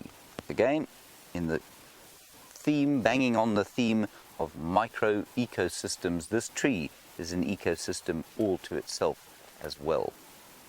Now, we're just going to walk around here a little bit, and Andrew, do not destroy the aerial on the tree, ideally. The other thing that you wouldn't necessarily expect to find under a tree like this, which is not a marula tree, would be marula nuts. But because the elephants who eat marulas like this, which is not a marula tree, would be marula nuts. But because the elephants who eat marulas so with such great enthusiasm spend so much time under this tree, you find that there are lots and lots of marula nuts under here. They probably come from marula dung, not marula dung, marulas don't make dung, they're trees, from elephant dung, and then probably collected around this area by squirrels. Squirrels do stash nuts in this area, and so there's a little stash of marula nuts all the way around here. So some of them would have come straight from elephant dung, and some of them would have been picked out of the elephant dung, I suspect, by very industrious little squirrels. Now, we also had a little look around here, and there are a whole lot. You can see the conical shaped nests or burrows around here, hundreds and hundreds of antlions, and a lot of these holes have got little wars going on in them. I'm just going to try and find one. Well, there certainly were, where ants are. Here, look around here, Andrew. This is probably the best example of where to look. There's an ant nest. You can see them going under the ground there. Ants disappearing under there, and all around the nest, very clever and industrial antlions, which turn into lacewings, not damselflies. They've set up shop all the way around the ant nest, and I suspect quite a lot of these ants are falling prey to the industrious antlions of this little area. Quite remarkable. Now, oh, did you see one go into the hole? No, that's into the nest. Let's just go over the side here. I just want to go around this termite mound that we're next to, and we may be able to get a sight of the buffalo. Not. Okay, sorry, no, I'm talking nonsense. We can't get a look at the buffalo, but I will show you where the buffalo went. We heard them horn cracking and having a little bit of a belch at each other just down through that area there. So what they did was they probably came past this tree where the grass will be pretty good. In fact, you can actually see where all the elephant dung has been. You can see that there's a whole lot of green grass around the place where the elephants have been. And so the buffalo probably came through here and then wandered off down into the bushes over there. Right. I think we've milked this Balanites Magami tree for all it can be milked for.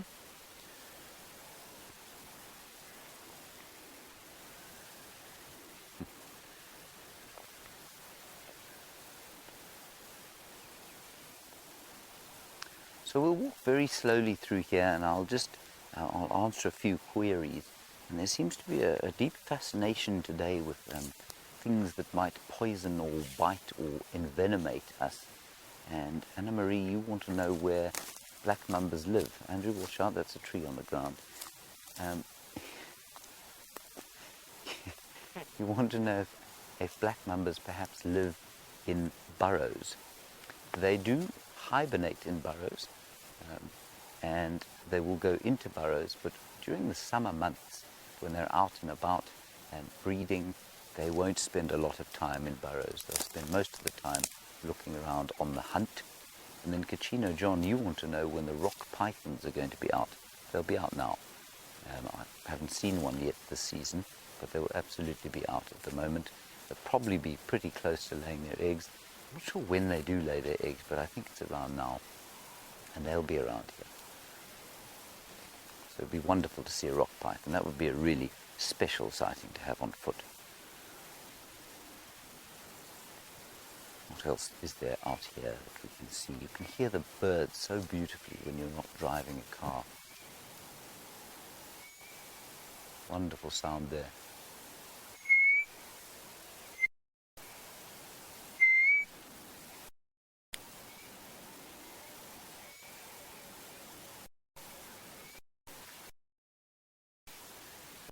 Lovely request for something that is a remarkable creature, and certainly one of the creatures that gives me what we call in South Africa is a really nice description. It's called the grills. If you get the grills, what that means is that you get the kind of the heebies.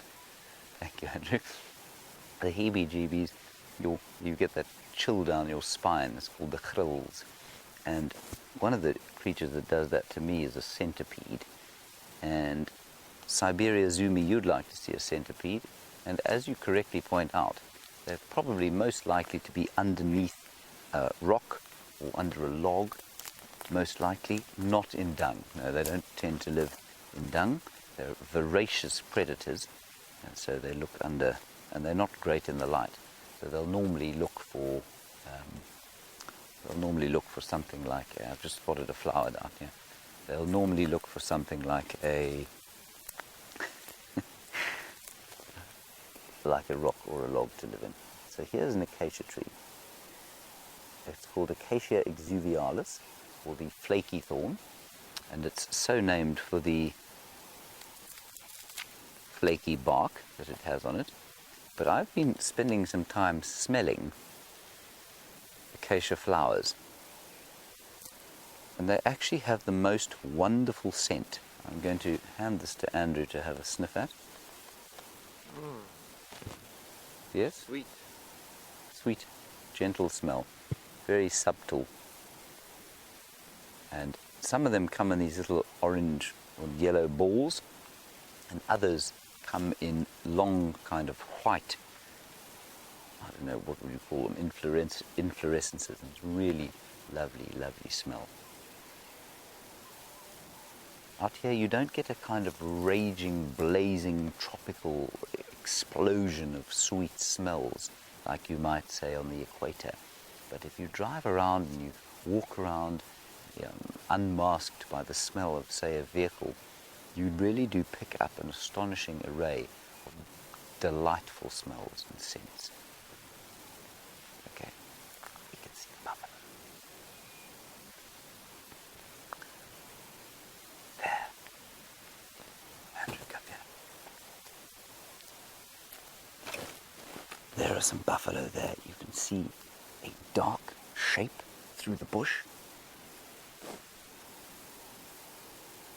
Andrew, that is not a buffalo, that's a tree. Can you see the buffalo? There he is. Well done. So that is the back end of a buffalo bull.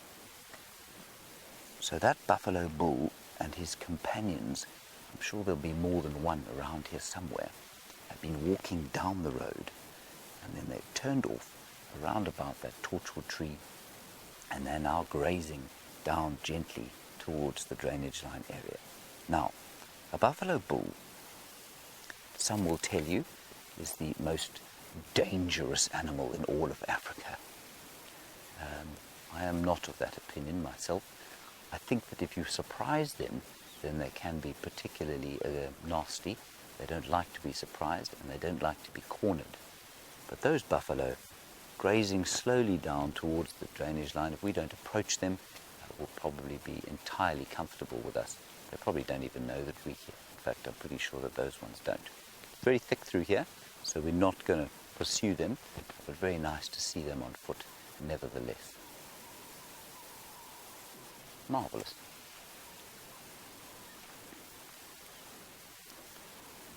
Okay, let's head out this way. We're not going to head towards the buffalo.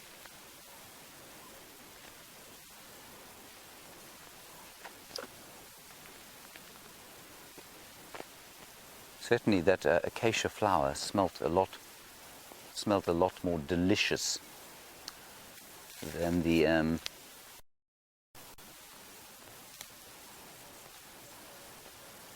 the buffalo done much better, much worse smelling than that flower that we had. And Rich, who has also an astonishing Twitter handle, Rich, you want to know if we carry anything in the way of defense for us.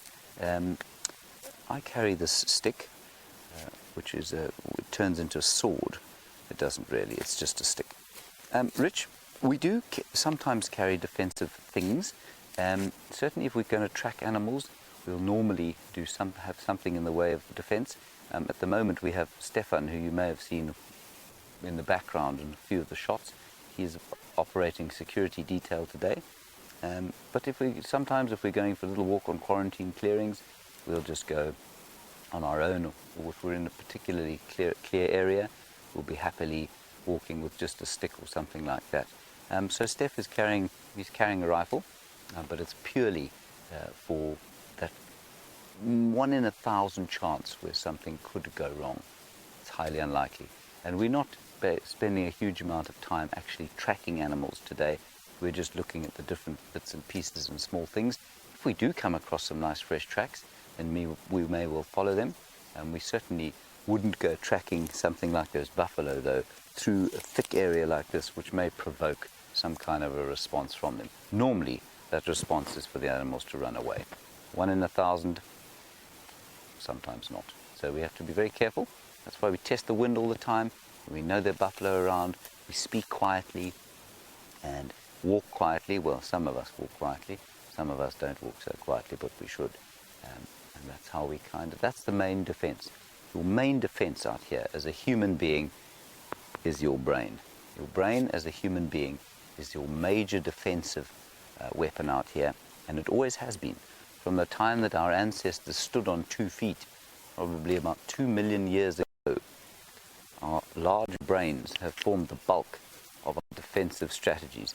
As our bodies have become more and more enfeebled in comparison with some of our mammal counterparts, so our brains have played a more and more important role in masterminding our defense as a species.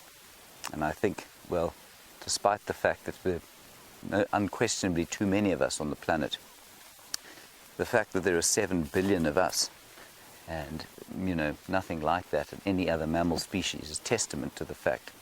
Andrew has just got himself stuck on a tree. Sorry about that, Andrew. Thank you. Our brains, like I was saying, have contributed to the fact that there are now 7 billion of us on the planet, compared with, well, nothing like that of any other mammal.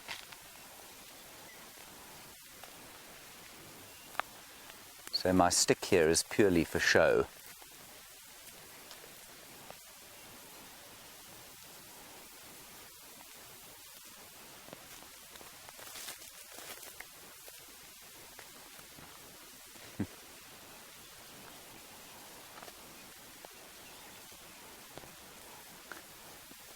And of course, I was talking... Sorry, we're just going to go back a bit here. Steph has spotted another buffalo, which is marvellous. This one's a little bit closer. Andrew? It's just there in front of us there. Oh, this one's a little bit closer than the other one. Just grazing along. If it had its wits about us, I'm pretty sure it would know that we were here. If it looks up, it will see us. I'm just going to test the wind. The wind is good for us, but I'm pretty sure that the buffalo would probably hear us.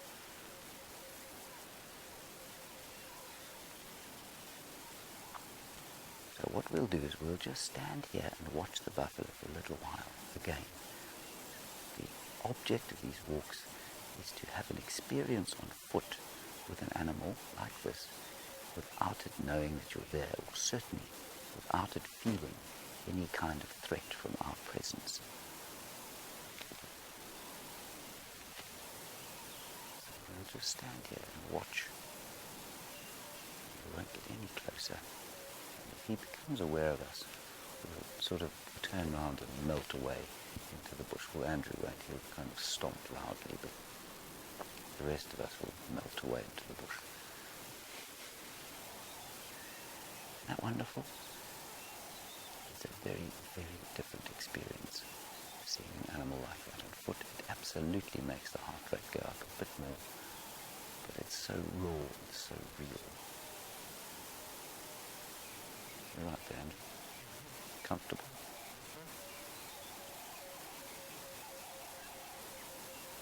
I think it's important that people understand that walking in the bush is not supposed to be a Red Bull adrenaline sport. It's supposed to be a very subtle and very deeply connective experience. There's another one coming behind. You can just hear it moving there. We're going to back off slightly. He is grazing towards this area, so we're going to back off very slightly. Just go to this tree over here.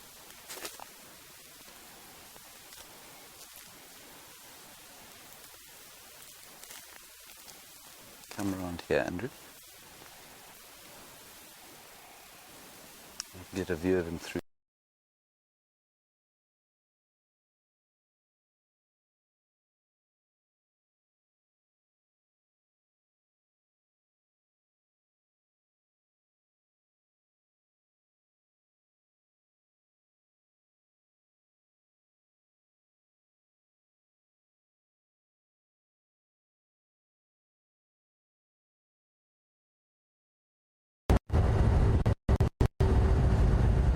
So, no luck yet in those lines. It doesn't look like they've propped it. So, I'm going to start slowly making my way towards the Buffalo's Hook waterhole.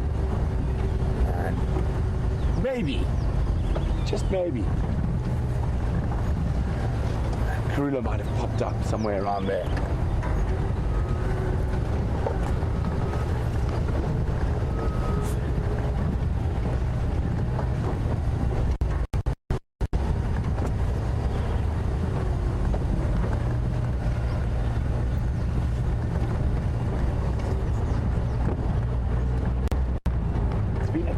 Pretty quiet, but absolutely beautiful morning so far. The sun seems to be fighting a little bit to break up. I'm hoping the sun wins its battle.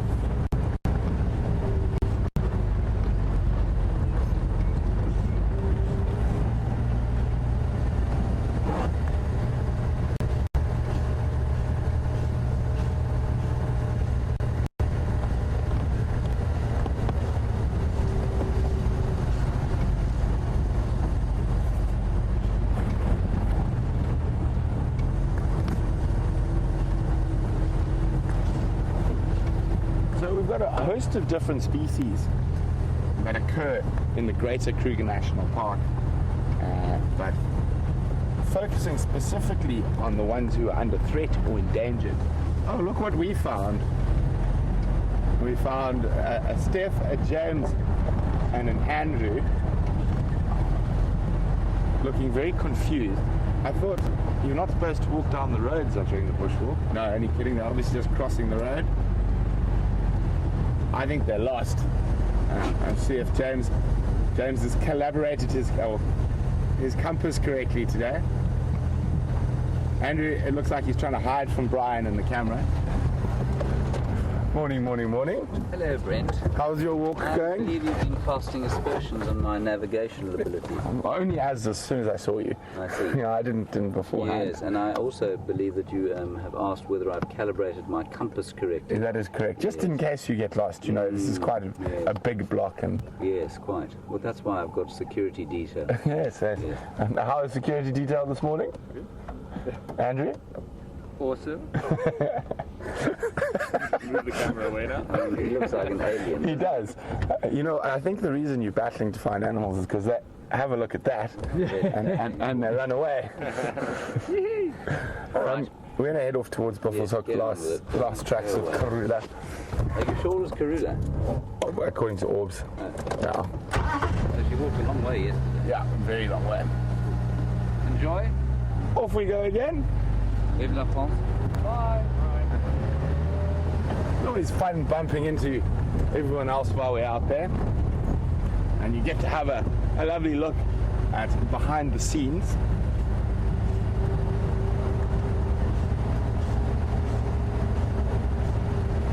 Sorry, back, Ash. We had a question from Country Girl Ash, and we got sidetracked by those interesting bipedal hominins. But Ash was asking, what endangered species do we find here on Djuma? But firstly, Ash, I think we should do something very, very fun. But I'm going to answer your question before we do this. But when tracking in the African bush, actually, let's answer your question first, Ash.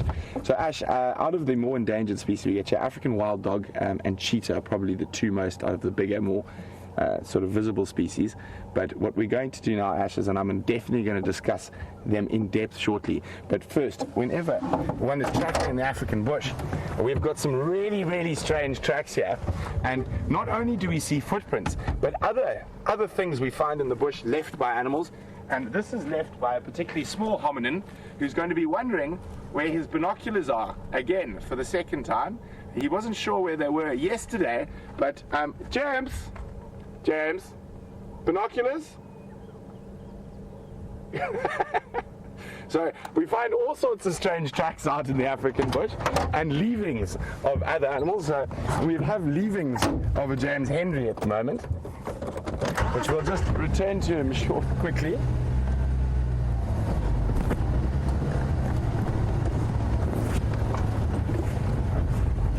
So we look for all sorts of sign, and as I say, sometimes it's tracks, sometimes it's dung, sometimes it's scrapings, and sometimes it's binoculars.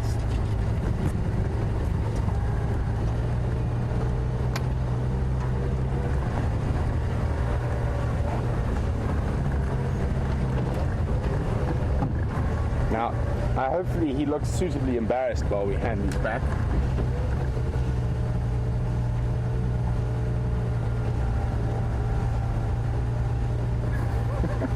There we go, James. Brent, we've had a question from Kevin who'd like to know my opinion of the stick you found me. Although you found the stick for me as a form of insult because you take credit for the fact that you were blessed with height, I, of course, am ambivalent about that sort of thing. The stick was actually turned out, from being a joke, Kevin, it's actually turned out to be rather useful. It's a very good pointing stick. It's a good hitting stick. I can prod Andrew when he isn't paying attention enough. And yes, it's not quite as robust as Brent's, but I think we should organise a stick fight at some stage. I don't need a large stick to compensate for my height. Well, I don't need to compensate for height because I have it. Bye-bye.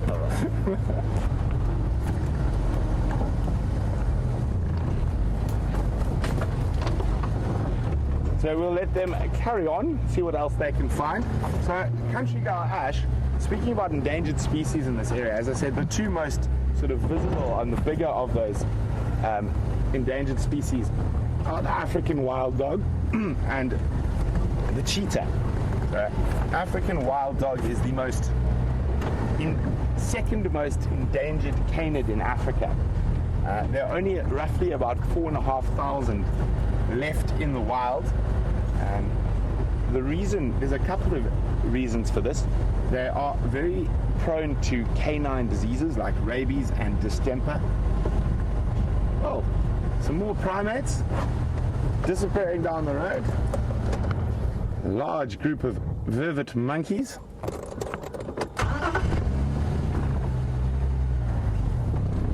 So, they need an incredibly large home range to move around in. And in South Africa, the average size of a home range for an individual pack of wild dogs is about 60,000 hectares.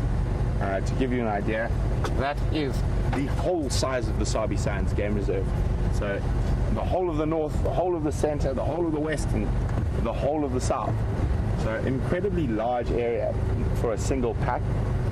And they do have a very high mortality rate. Specifically, lions are probably the biggest natural killers of wild dogs. But loss of habitat is another big problem. There are very few areas that have 60,000 hectares of pure wilderness that the animals can explore or utilize. And of course, not so much now. Obviously, human perceptions and stuff have changed. But in the past, they were very heavily persecuted by man and shot out of a lot of areas. And can you believe it, when the Kruger National Park was first formed, the original wardens and game rangers used to shoot wild dog, hyena, lion, leopard, cheetah on site, due to the fact they thought they were conserving all the zebras and impalas and other animals. So all predators were shot on site at the beginning of the Kruger National Park and most national parks in Africa. And it has changed, obviously, the perception, and we now know what an important cog in the ecosystem those predators are.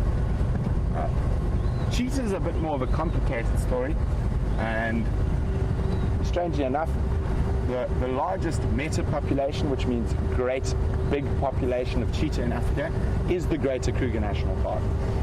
They have a very, very weak genetic line, and that's probably, there's quite a lot of different reasons. So there's very little genetic difference between a cheetah in South Africa, a cheetah in Namibia, and a cheetah in Tanzania.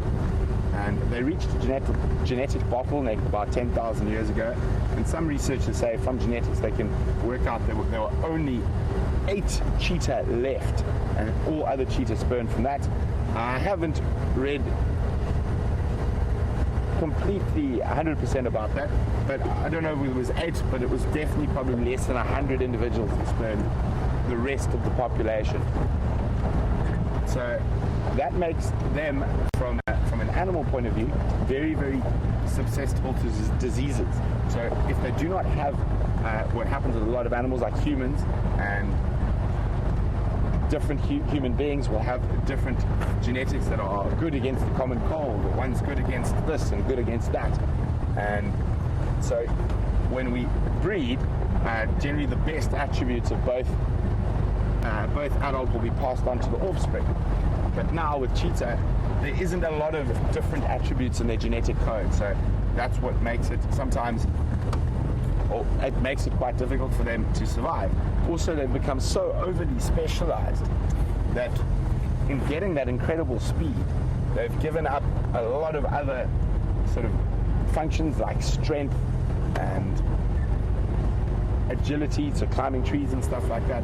So they cannot afford to get injured because they're so specifically built for speed that any slight injury might stop that animal from surviving. So they lose a lot of kills to other predators. Pretty much everything will chase a cheetah off a kill. Hyena, lion, leopard, wild dog, and even vultures. Believe it or not, a group of big vultures will chase a cheetah. Why do I keep saying hyena? Off its kill.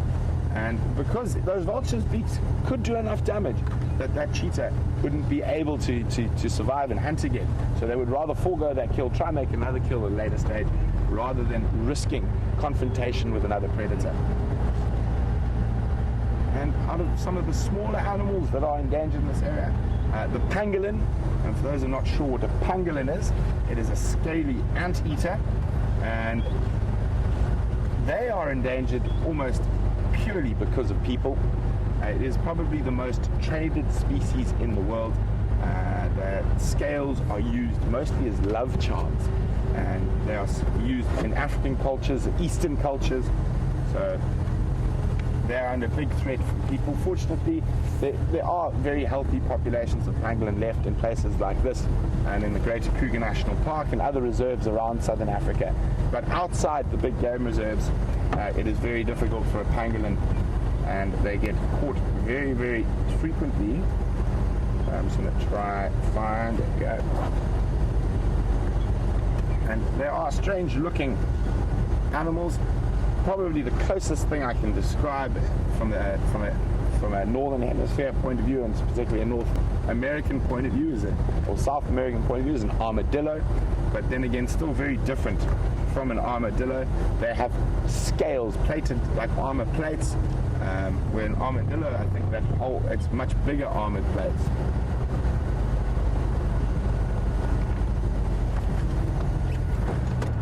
There we go.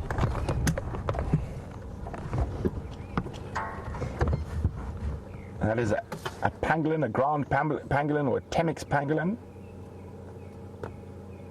And these individual scales are what are used as love charms. and they're very difficult to see. They're most active at night, and I've been fortunate that I've seen quite a few in my time. Male kudu. Walking parallel to us.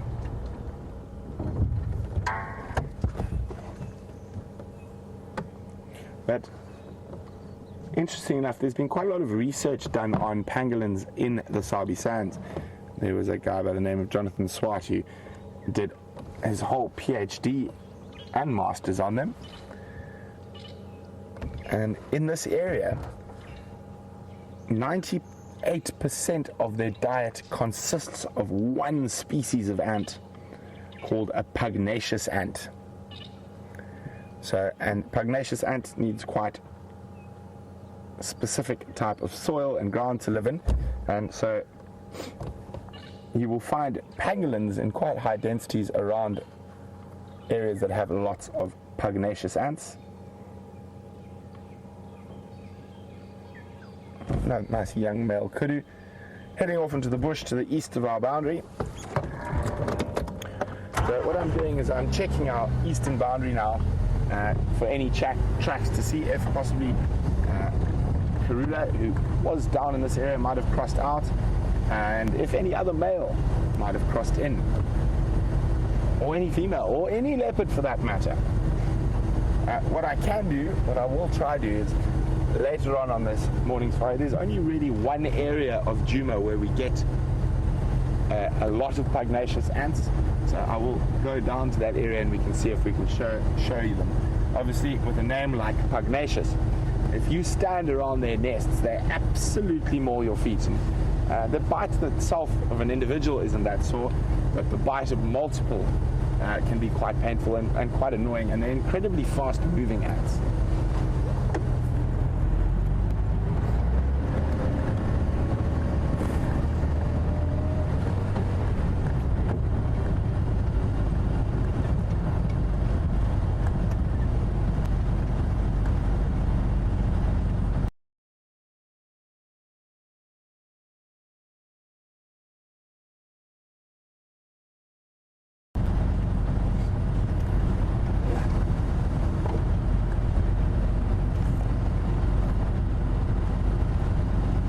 Chatting about the tallest land mammal in the world, which is the giraffe.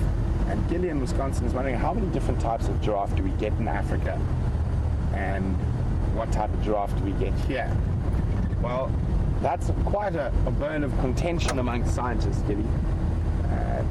I think there's probably close on 30 subspecies of giraffe, all based on different color variations and marking variations.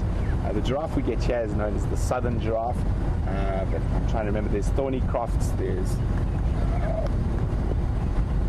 reticulated, the Maasai, and there's a lot of different supposed subspecies, but genetically these animals can all interbreed and produce viable offspring that can breed again.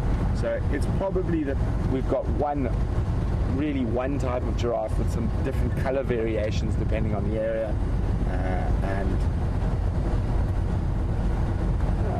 but again, a lot of people might disagree with that, but I think that's probably more likely.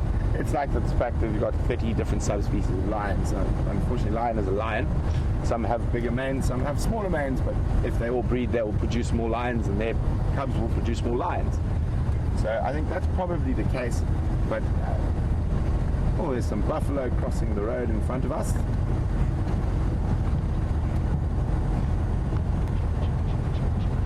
Looks like some Duggar boys, old buffalo bulls.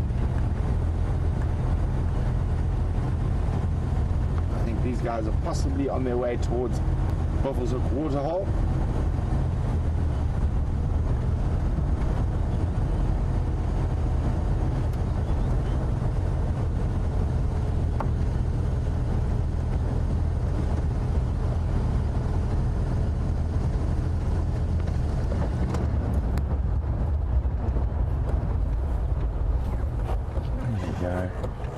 Hello, old man.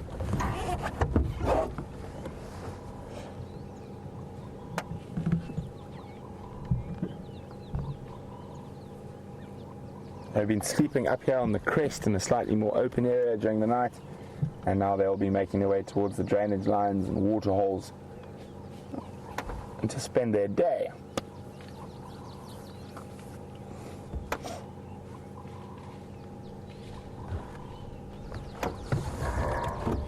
No, we're not going to go bash and crash in that thicket after them.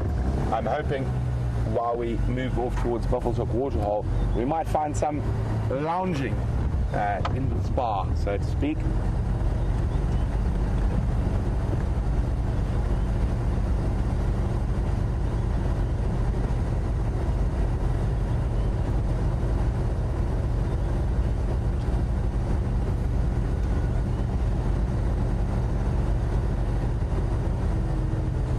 So we saw that wonderful large breeding herd that Salala Pride was hunting, and UJ is wondering, can I elaborate a little bit more on their movements and where they go? Is there a strategy to how they move?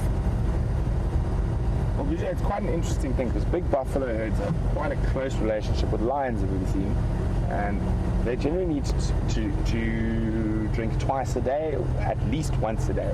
So what they do is they will move between grazing and permanent water holes, and subject to where they move is quite often dependent on being harassed by lions. So where they are being harassed by lions quite a lot, their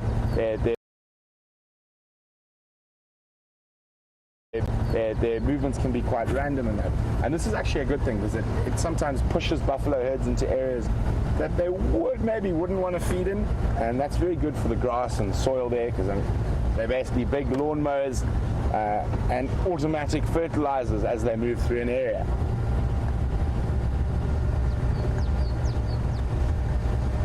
So it looks like the sun is winning the battle. A blue sky coming out and some lovely lights creeping through.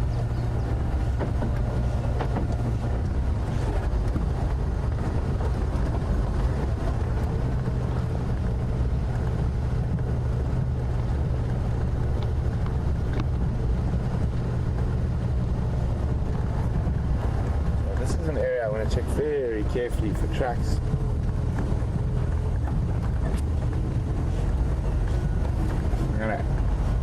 So the last tracks of Karula yesterday were seen at this sort of four-way junction here.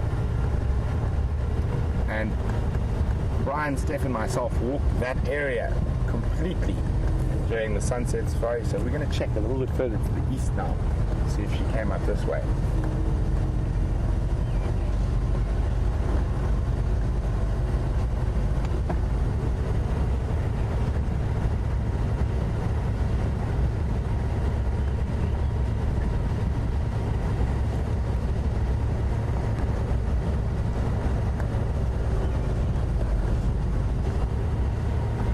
So, as a lot of you are quite aware, we only have one vehicle out, and we have James out on foot, and we seem to be missing a car.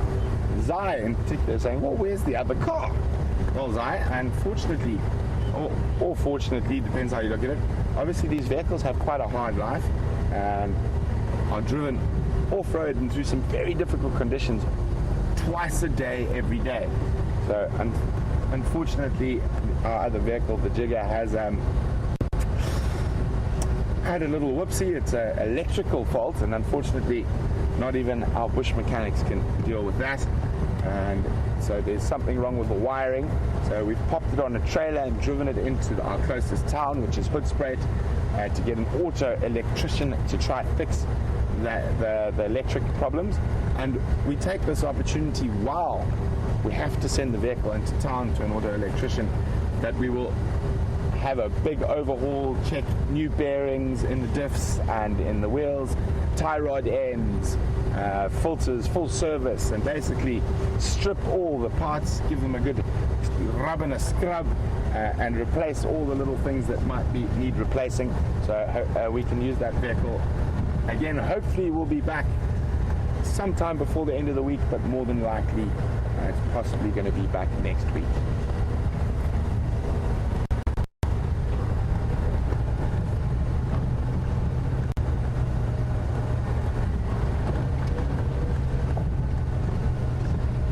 back onto the tall ones, the giraffe. And in the animal kingdom, there are some recessive genes that creep up from time to time. One is called leucism, which is a lack of sort of melanin pigment, and it creates a very white-like appearance on the animal. It is not albinism, which is from albinos. That is something else, but it also is a recessive gene. And the other is called melanism, which is a over creation or stimulation of that melanistic, which is that dark color in animals, a darker sort of shade. And Siberia, who's one of our zoomies, would like to know, has there ever been a case of a melanistic giraffe? Siberia, I have never ever heard of a melanistic giraffe, but not to say that it hasn't happened, but I have heard of a leucistic giraffe, so lacking color, so they look very pale and white. Albinism is different because that will be a complete lack of pigment, so even in the skin will be pink, but leucism, there will be still dark skin underneath the fur. So I just need to be on the Game Drive channel for a second. I just missed an update there. Sorry, Craig, go again with that, please.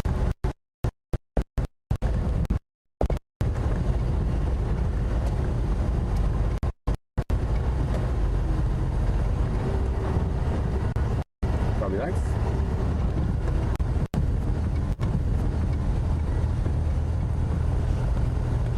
We're approaching Buffles Hook waterhole, and there's some hoodoo.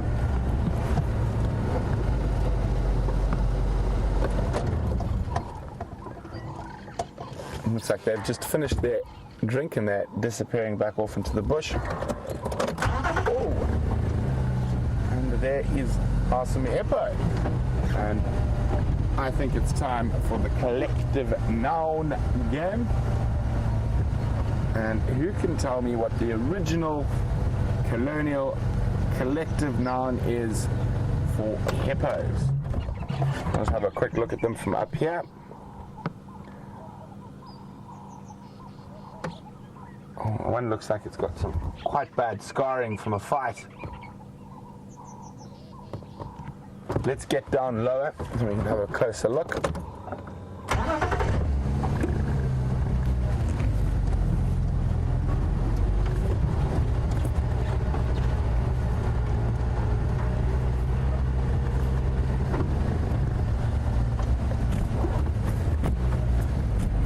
What is the collective noun for a group of hippos?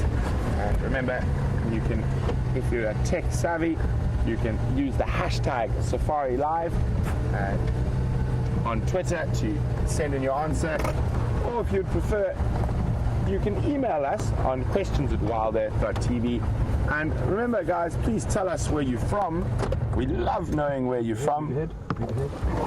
Not often you see these guys on the ground, the red-breasted swallows. Normally up in the air. Very pretty birds. Coming down for a drink. One to the left looks like it's drinking there. Actually, it's not drinking. It's collecting mud to build a nest. See how it's collecting that mud? Oh, quick. There you go. The other one's down on the mud there. So they're going to be collecting nice wet mud, and swallows build these incredible clay nests, and that they utilize year after year. So you probably find this lot are just doing repairs onto their nest.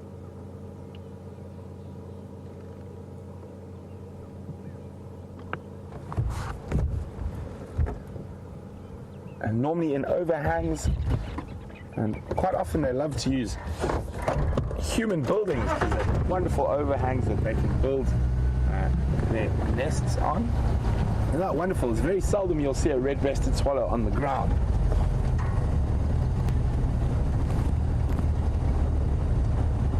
So now we're down at almost eye level with the hippopotami. And that one looks like it has had some serious, all of them actually look quite, well, two of them in particular look quite battle scarred.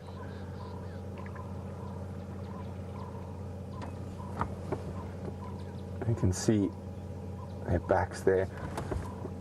Oh, all three of them.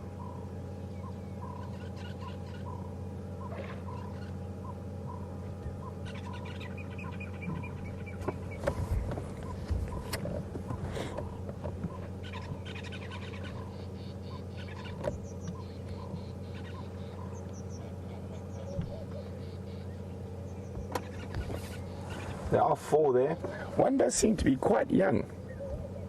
The one on the right.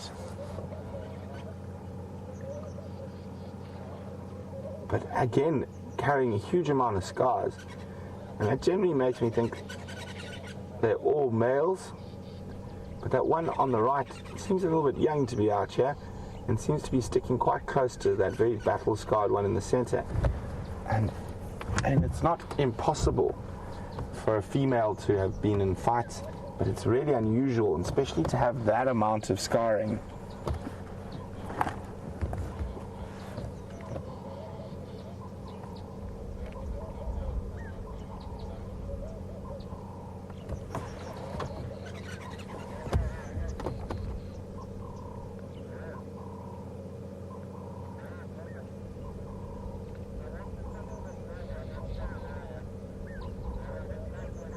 Sorry guys, I'm just getting an update on the radio.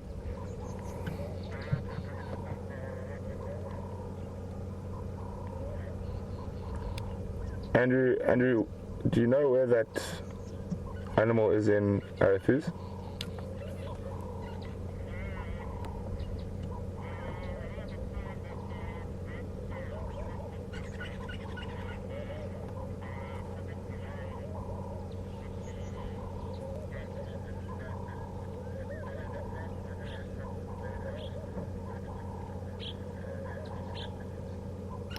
Copy, thanks.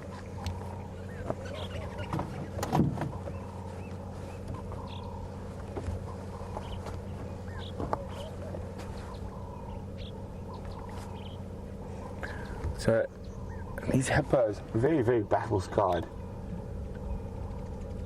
Imagine the stories they would have to tell. That they've been pushed into Buffelshoek, which is possibly not the most ideal spot for a hippo at this time of the year. And we got some Egyptian geese off to the left.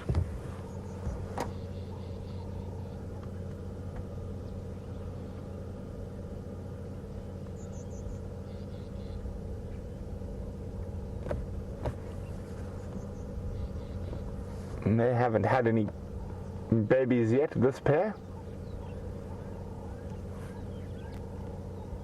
There's always a possibility their nest got raided by a predator before they were able to. And then we have a blacksmith lapwing.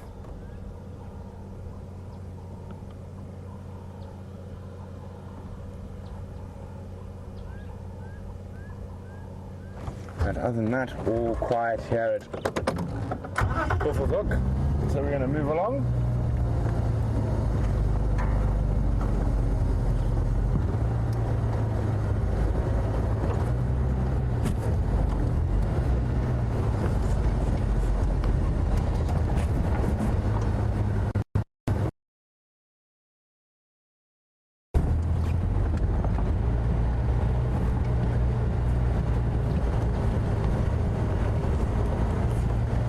Well done, very much. Patty, you got that correct. The original collective noun for a group of hippos is a raft of hippopotamus. So we're going to send you back to James, who's got something interesting for you, and we're going to go down and see what else we can find.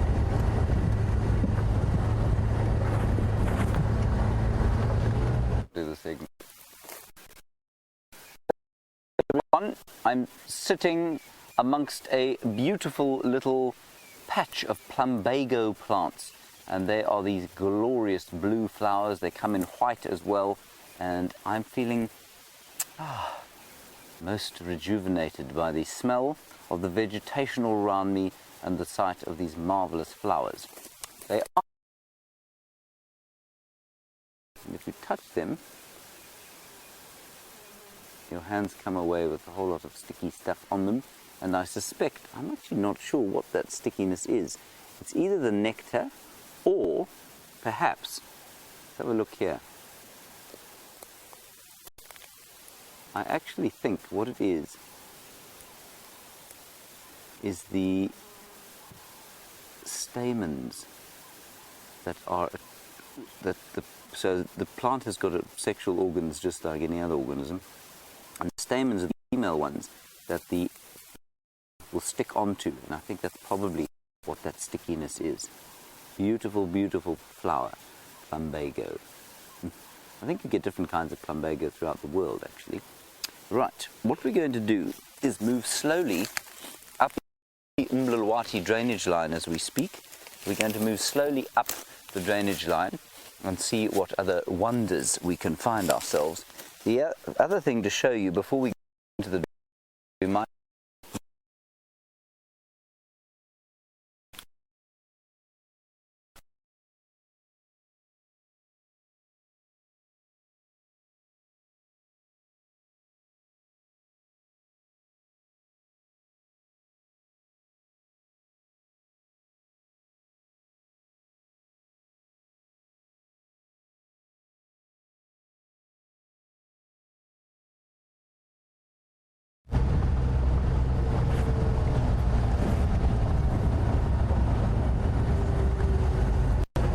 So back with me as we head towards our northern boundary, see if we can find any tracks coming across there.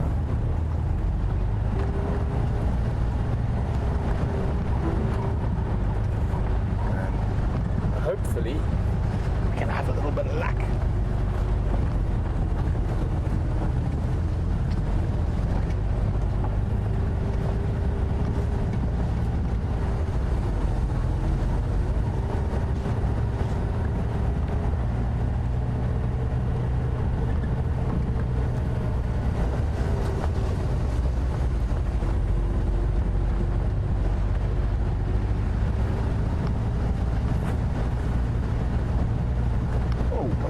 Is that just a leaf coming off a tree, Brian, or is that something in the road?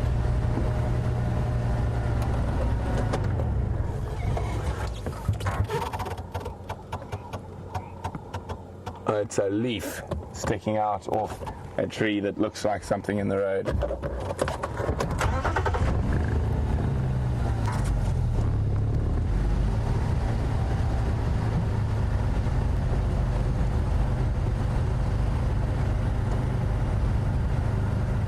Very quiet out there this morning, all around us very quiet as well. Just one report of Birmingham males who have one Birmingham male and one Styx lioness who are mating to the east of us. And look what I spotted.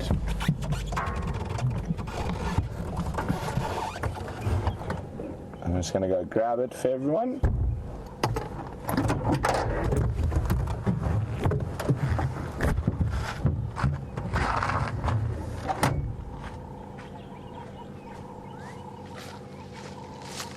Go. Just that white sticking out. Much that really beautiful morning glories.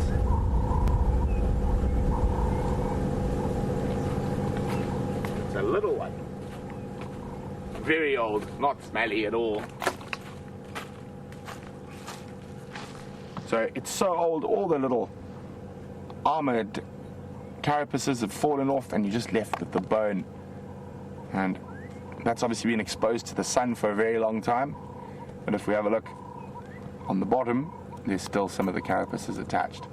Very difficult to say what could have killed this tortoise. It hasn't, the shell hasn't been broken, so it's possible lack of water, baby getting stuck trying to move between water holes when there wasn't enough water around.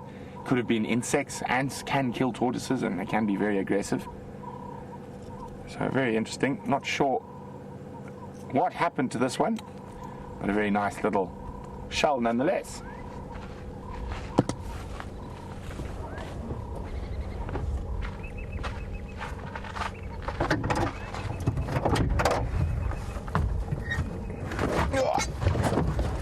And don't worry, I haven't forgotten about showing you guys pugnacious ants. The ants that are the 98% of the diet of a pangolin.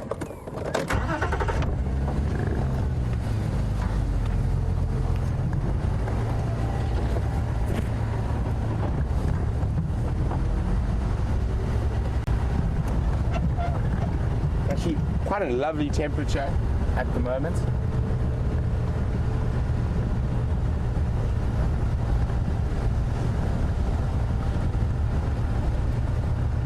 So we've got a very unique bird that's native to Africa called the ostrich.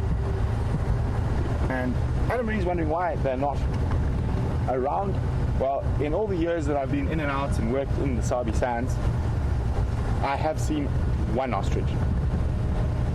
And it came through from the Kruger National Park. This area is probably a bit thick and a bit too wet for ostriches. If you head to the eastern side of the Kruger Park, under the Lebombo Mountains, we actually used to see ostriches quite regularly in that area. They prefer much more open grasslands where they can see predators coming. But ideal ostrich country is actually far more arid, so much more dry than we are here, and much more open. So if you head sort of towards the south of us and the west of us into an area called the Karoo, which is in central South Africa, and also almost down to the Western Cape and into Namibia and the deserts, the Kalahari, the Karoo, up into northern Botswana, you have a lot of ostriches, but not so much here.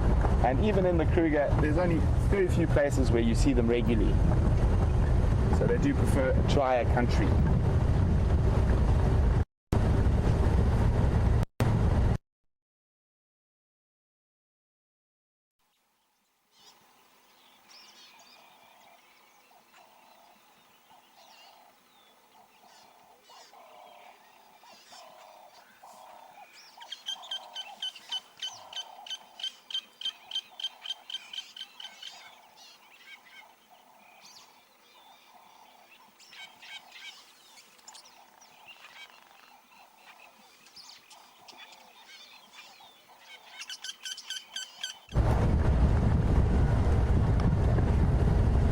Sorry, we disappeared there for a few seconds.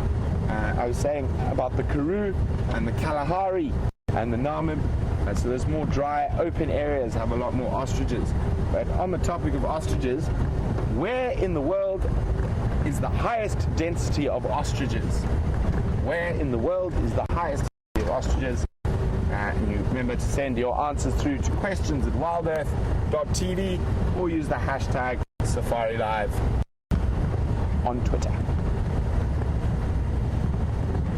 So driving down Hyena Road, which is a road I haven't driven in quite a long time. So let's have a squiz what's around here.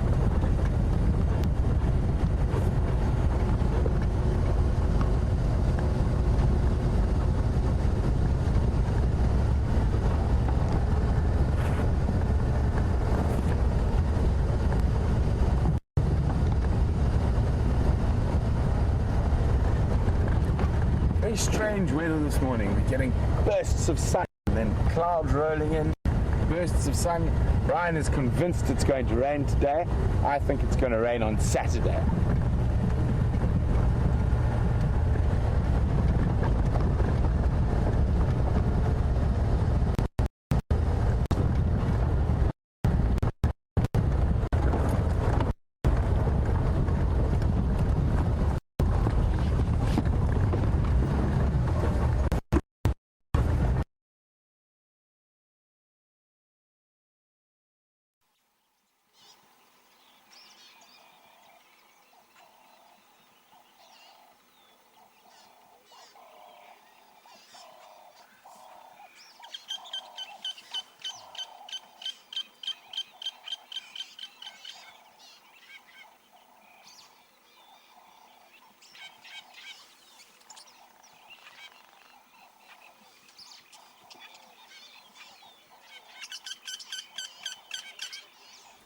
Hello everyone.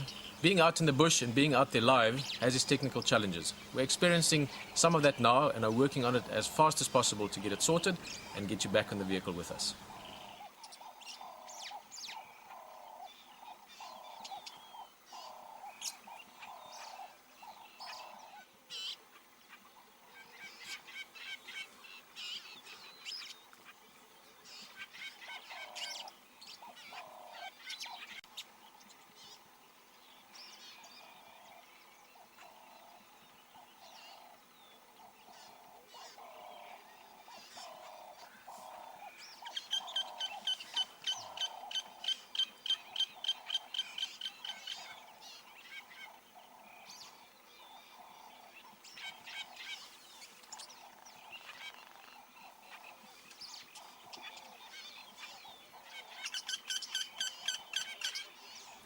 Hello everyone.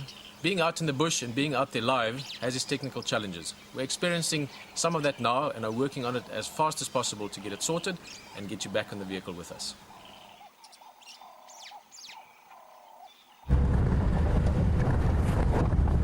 Well, we apologize about that. I think this cloudy weather is playing havoc with our signal today. But of course, we live in this incredibly wonderful Kruger National Park, and there's a lot of different animals here. And of course, one of the animals. Oh, hello. One of the animals we have are elephants. There we go. Hello, Ellies. Oh, it seems like a very big herd spread through the bush here.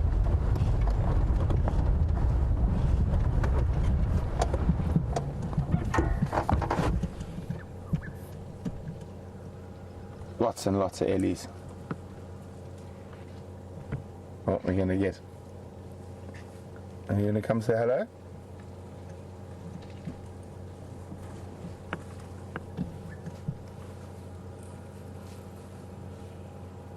So there's only two, it seems, on this side. The rest on this thick bush to the left are shot, but a lot of them.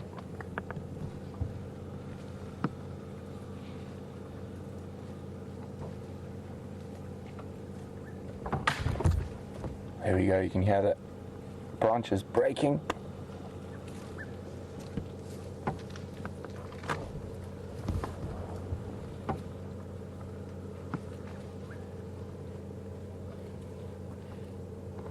It's stripping that grevia or raisin bush of all its nice fresh leaves.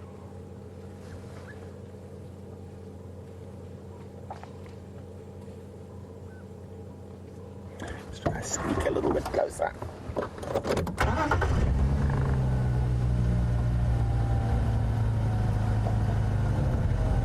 Just gonna edge forward a little. Oh yes, you're very big and scary.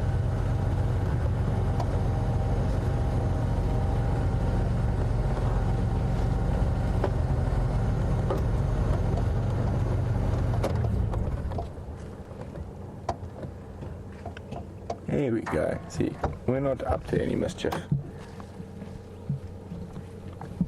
So how you approach elephants is very important to how they react to you. Keep your revs low when you're speaking, keep your voice nice and calm. And you can see now it's more a bit of fun with us than worried about us.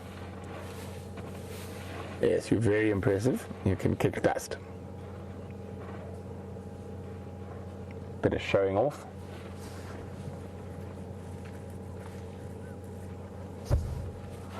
There we go. Perfect example. You're very impressive. Oh, such wonderful creatures.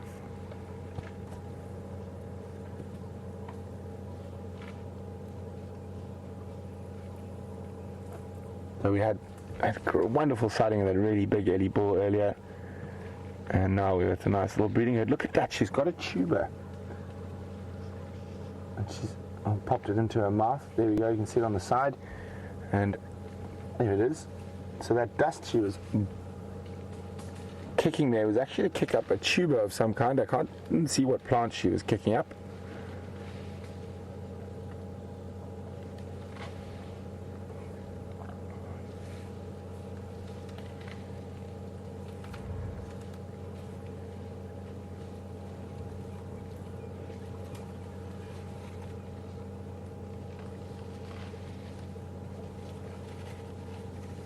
Back to the raisin bush.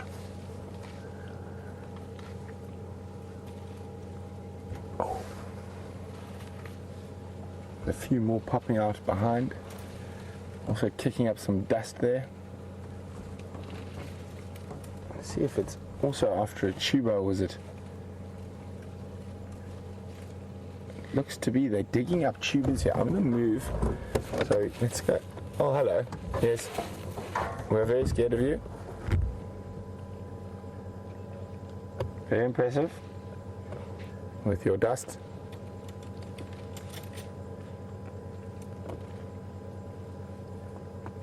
So, because this young one is quite close to the vehicle, I'm not going to start it up just now. Just wait a little bit. She's nice and relaxed, so we don't want to give her any negative connotations from vehicles.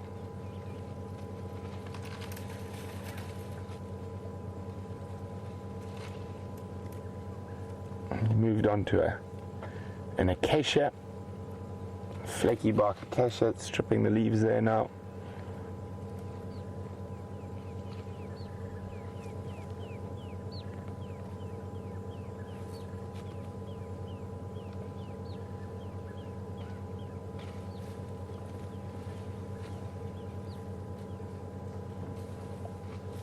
There we go. Let's throw some dust. That trunk is such a versatile tool for Ellies. Yes, very scary. And Ellies were sea animals at one stage, and they came back out of the sea. And Paul Rizzo says he heard that the trunks were originally used as a snorkel. Paul, I'm not 100% sure about that. I'm going to have to definitely go do some reading when I get home to double check on that. So I can't neither confirm nor deny.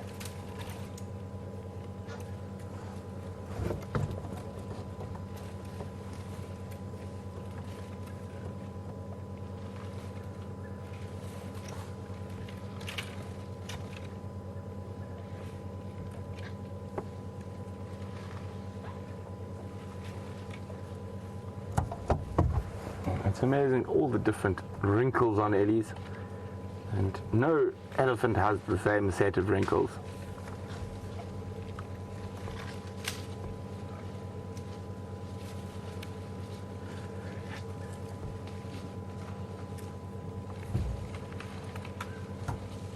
There's some more coming closer to us now. Notice when I start the vehicle, I let it run for a few seconds before move, so just so they don't get a surprise when you start and move at the same time.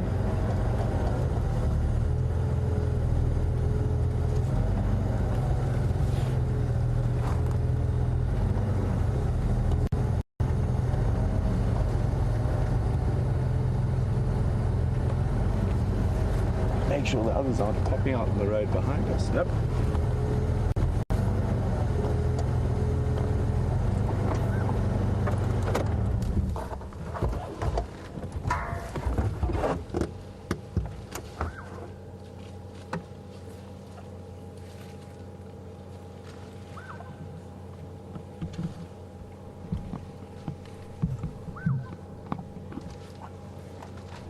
There's a nice young bull behind this little female, which we're just waiting for to pop out. And there's another female off to the right of us over here.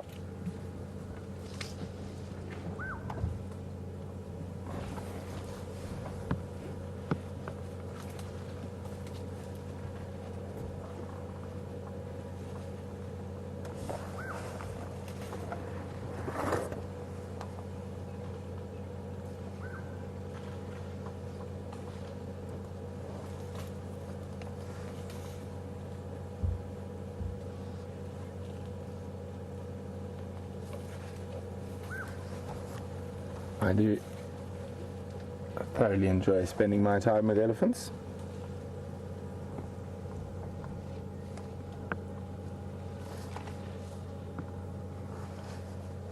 There's that young bull. Oh, in the road we've got company. That's big and scary again.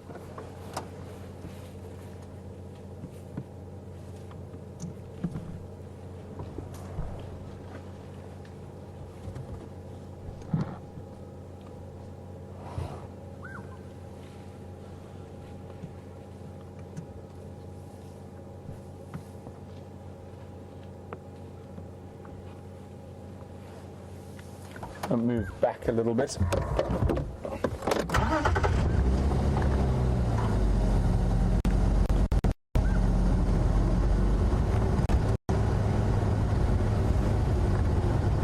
Having a nice little dust bath here.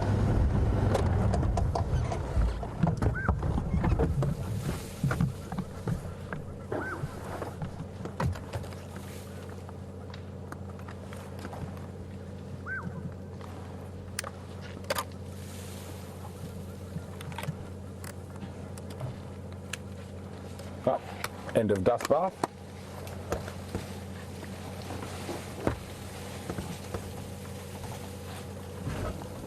Oh, there's an elephant right behind you, Brian.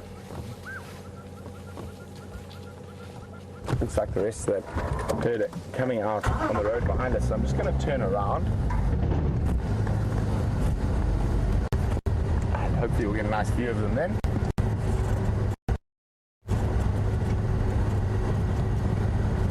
That young bull still hanging around out here.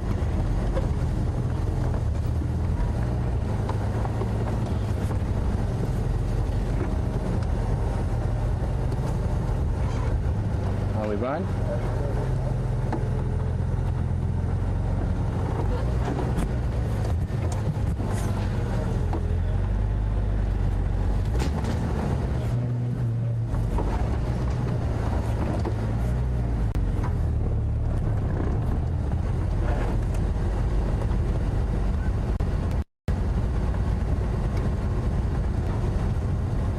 Try to get up to the sort of front runners in the group. Here we go.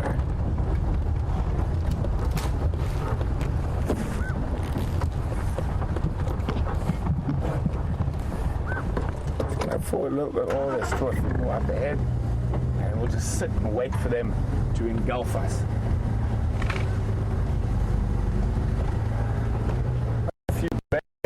In this section.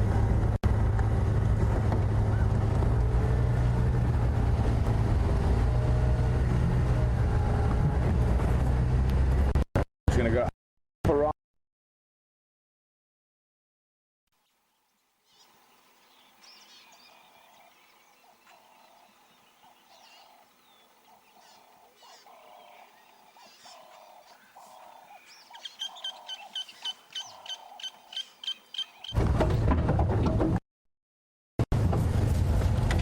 Seems the weather is playing havoc with us today.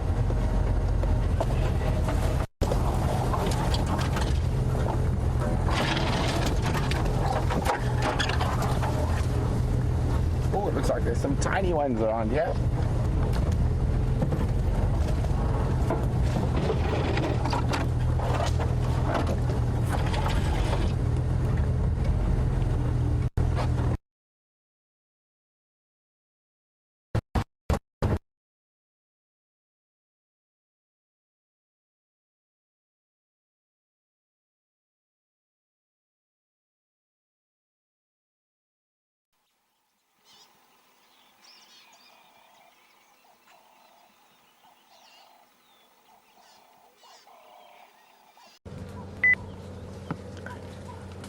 So we're right at the head of this breeding herd now, and you can see there's some wonderful little babies here.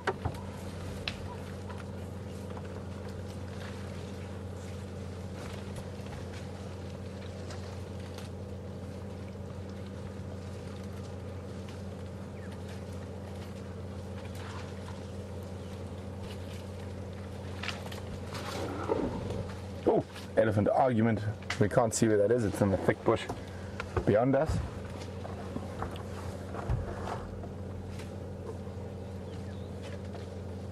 And look at this little guy, still not quite sure how to utilize that trunk, and sticking close to mom.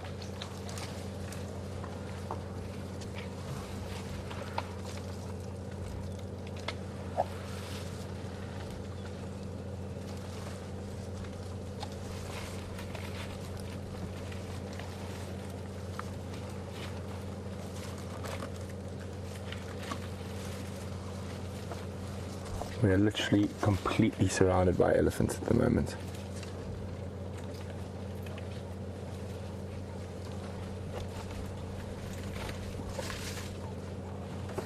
They're behind us, they're in front of us, they're to the side of us.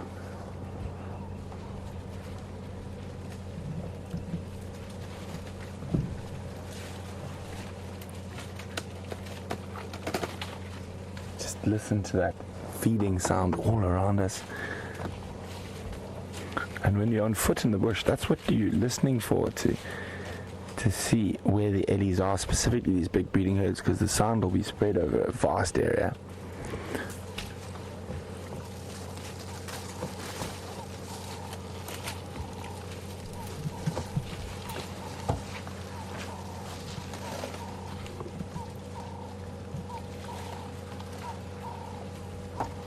And the body language from this group is just incredibly calm, taking absolutely no notice of us.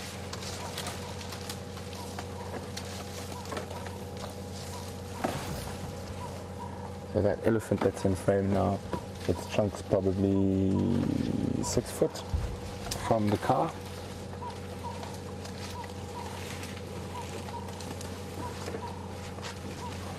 Oh, here comes the baby. Hello, Mom. Hello, little ones. Oh, isn't that sweet? Look at the lovely long eyelashes.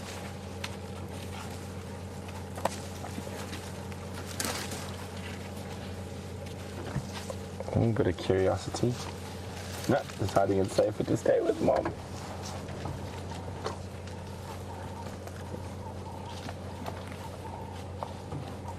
So we actually can't even move if we wanted to at the moment. Not that we do want to, but there's elephants all the way behind us as well. Hello, big girl. Very special to be able to sit amongst a herd of ellies like this. And with them taking no notice of us, just carrying on in their daily feeding.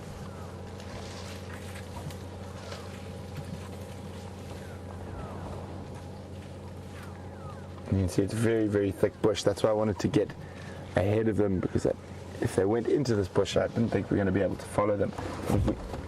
We still got this little guy here, but then there's another 2 directly behind us. Hello. Goodbye.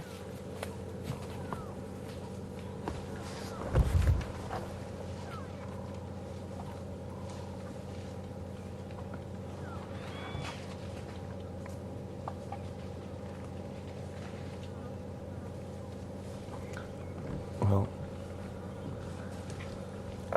I agree with some of the statements that are being made out there. He does have a sweet little face, and I don't know if he's chubby. And those are comments are from Donna and Lynn. Didn't look too chubby to me, but definitely very sweet little face. Okay, Brian, are we free of elephants behind us? To a degree. To a degree. No, okay, they're far enough. Okay, we're gonna try and move. Unfortunately, this is about as far into this block as we can go. There should still be some stragglers maybe up on the road, so we'll go see if we can spend some more time with them. Oh, a bit of an argument between those two. Bit of head butting. No, it seems to be sorted now. Let's try and catch those stragglers before they cross the road into the thick stuff. Are we, Brian? Good?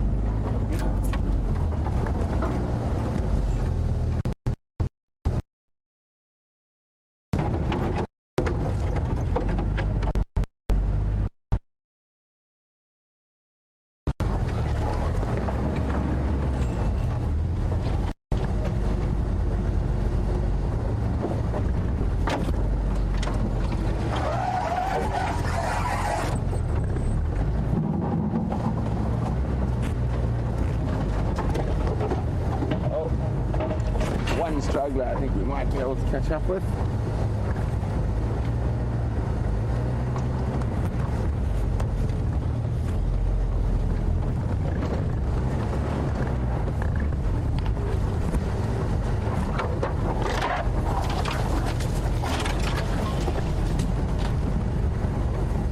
And there's that sun coming out again. Oh, no, this is a massive herd. There's a whole bunch more still coming through. Must be at least 40 elephants in this group.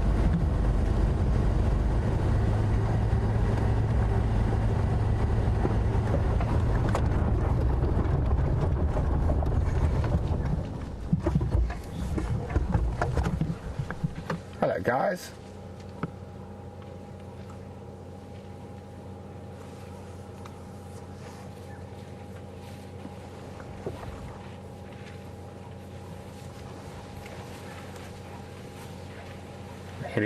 Following the rest of the herd into those thickets.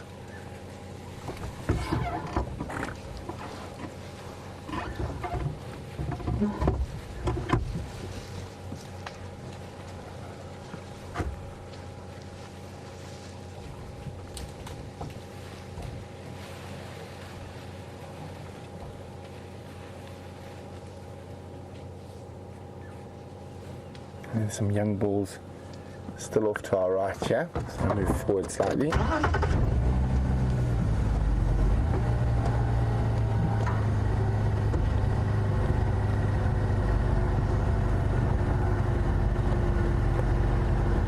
Hello, boys. Teenagers.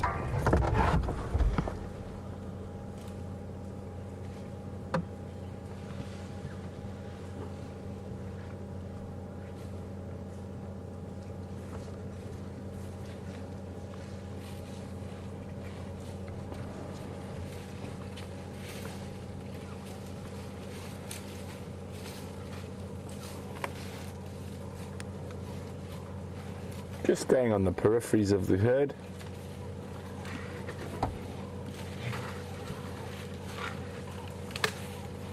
Still not quite ready to leave, Mom. Yes, you are very big and scary, especially when you put a branch between us and you.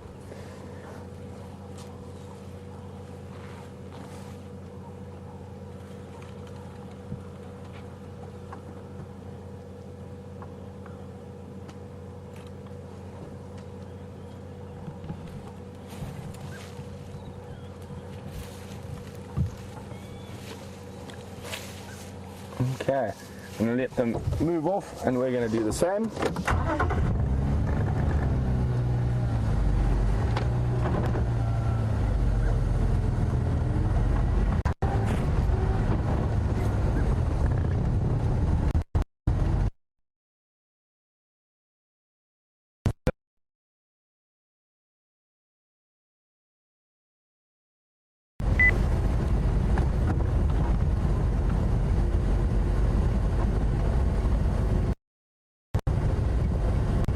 Sorry about that. It seems to be the area having a bit of, but asked where the most ostriches in the world were, and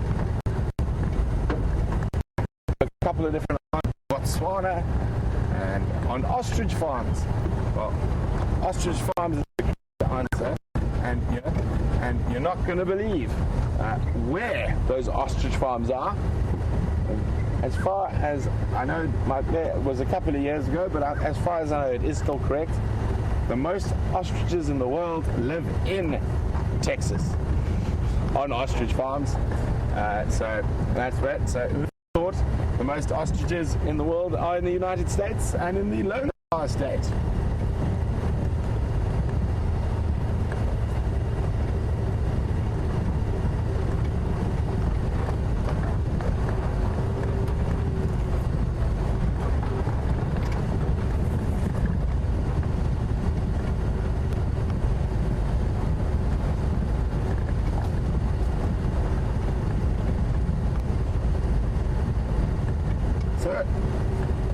On our feathered friends, we have quite a few different ones, and we actually haven't seen too many yet this morning. But Anna Marie is wondering, she's trying to remember what's the most common hoopoo that we see. Is it green striped or green spotted? I think there you're referring to enemy wood hoopoes, and it will be the green wood hoopoo. But the most common hoopoo would just be the good old, plain old African hoopoo. So I know we're getting close to the end of the safari, and I did promise to try show you guys some pugnacious ants, so I'm just going to speed up a little bit to get to where those ants live. And for those of you who don't remember, pugnacious ants make up 98% of a pangolin's diet.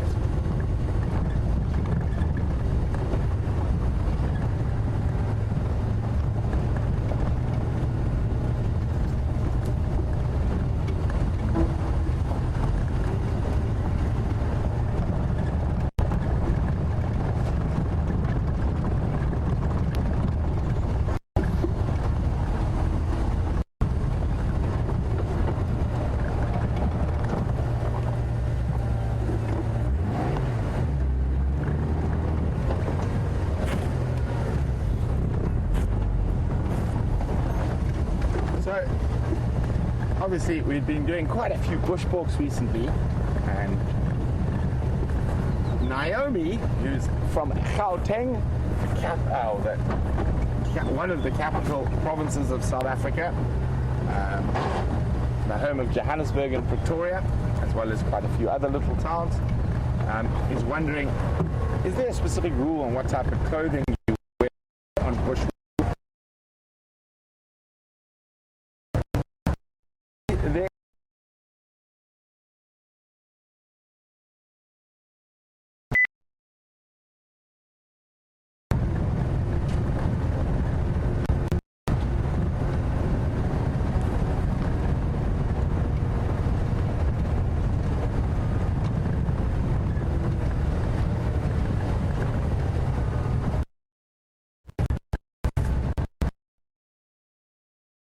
Gremlins abound on this sunrise safari, and hello Inyala jumping across the road. So Naomi, who's from South Africa, is wondering, is there a specific rule about the type of clothing you can wear in the bushwalk?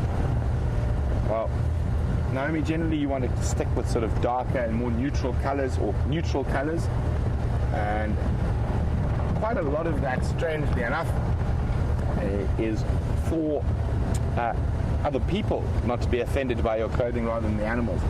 A lot of the animals will see it black and white, and I have tracked lions when I haven't been working on the reserve where my parents live, wearing a bright red t-shirt and with no problems whatsoever. But generally it's just much nicer if everyone's wearing neutral clothing, much sort of khaki. You want to avoid any sort of black or white clothing. That actually sticks out the most for the animals. So generally people recommend not too gaudy, but to be completely honest, that's more not to offend other people, and there's not that much difference in what clothing you wear. Just generally, as long as they're not really, really white or really, really black, which stick out a lot more than the other colors. So we're in pugnacious ant country. I'm going to try to see if I can find a nest for you now. They're like sort of sandy soils with quartz or granite soils, and in the southern Sabi sands there's a lot of that. Up here in the north, this is the only spot on Djuma I know that's got a lot of, or not a lot of pugnacious ants, but for Djuma, where there's almost none, one could consider that a lot of pugnacious ants. And there they are, being pugnacious and I'm going to try to get you into the right spot, but they are everywhere. Can you get that there, Brian? Now, I'm a bit too close for the hole. Yeah, okay, let me just move it a tiny bit.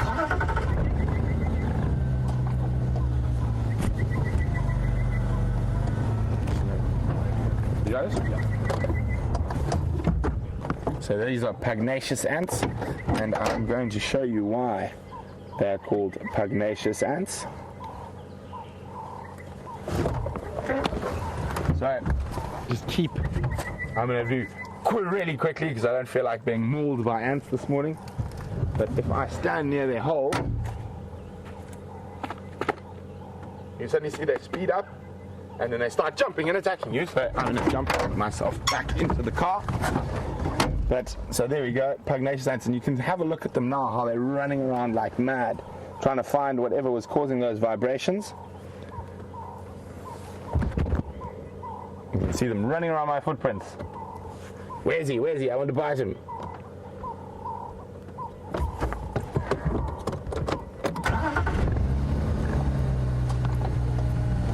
Oh, there we go. I'm sure some of you are quite worried that I might drive over the ants. Don't worry, they are so tough and so small that when we drive over them in the cars, it actually doesn't harm them at all. The sun's making looks to be a more serious attempt at breaking up this cloud, so it looks like we're in for a sunny sunset safari, and hopefully with a fantastic sunset and hopefully some cats, which have been a little bit scarce this morning. So it's been wonderful having you on the Sunrise Safari. We do apologize. We understand there has been a lot of technical difficulties this morning, and we're going to close off for James and Andrew and Steph as well. They also still experience difficulties. And from us here on the Wendy, we're having a wonderful, wonderful morning. And don't forget to join us for the Sunset Safari. I'm just going to let you listen to the sounds of the African bush for the last few seconds.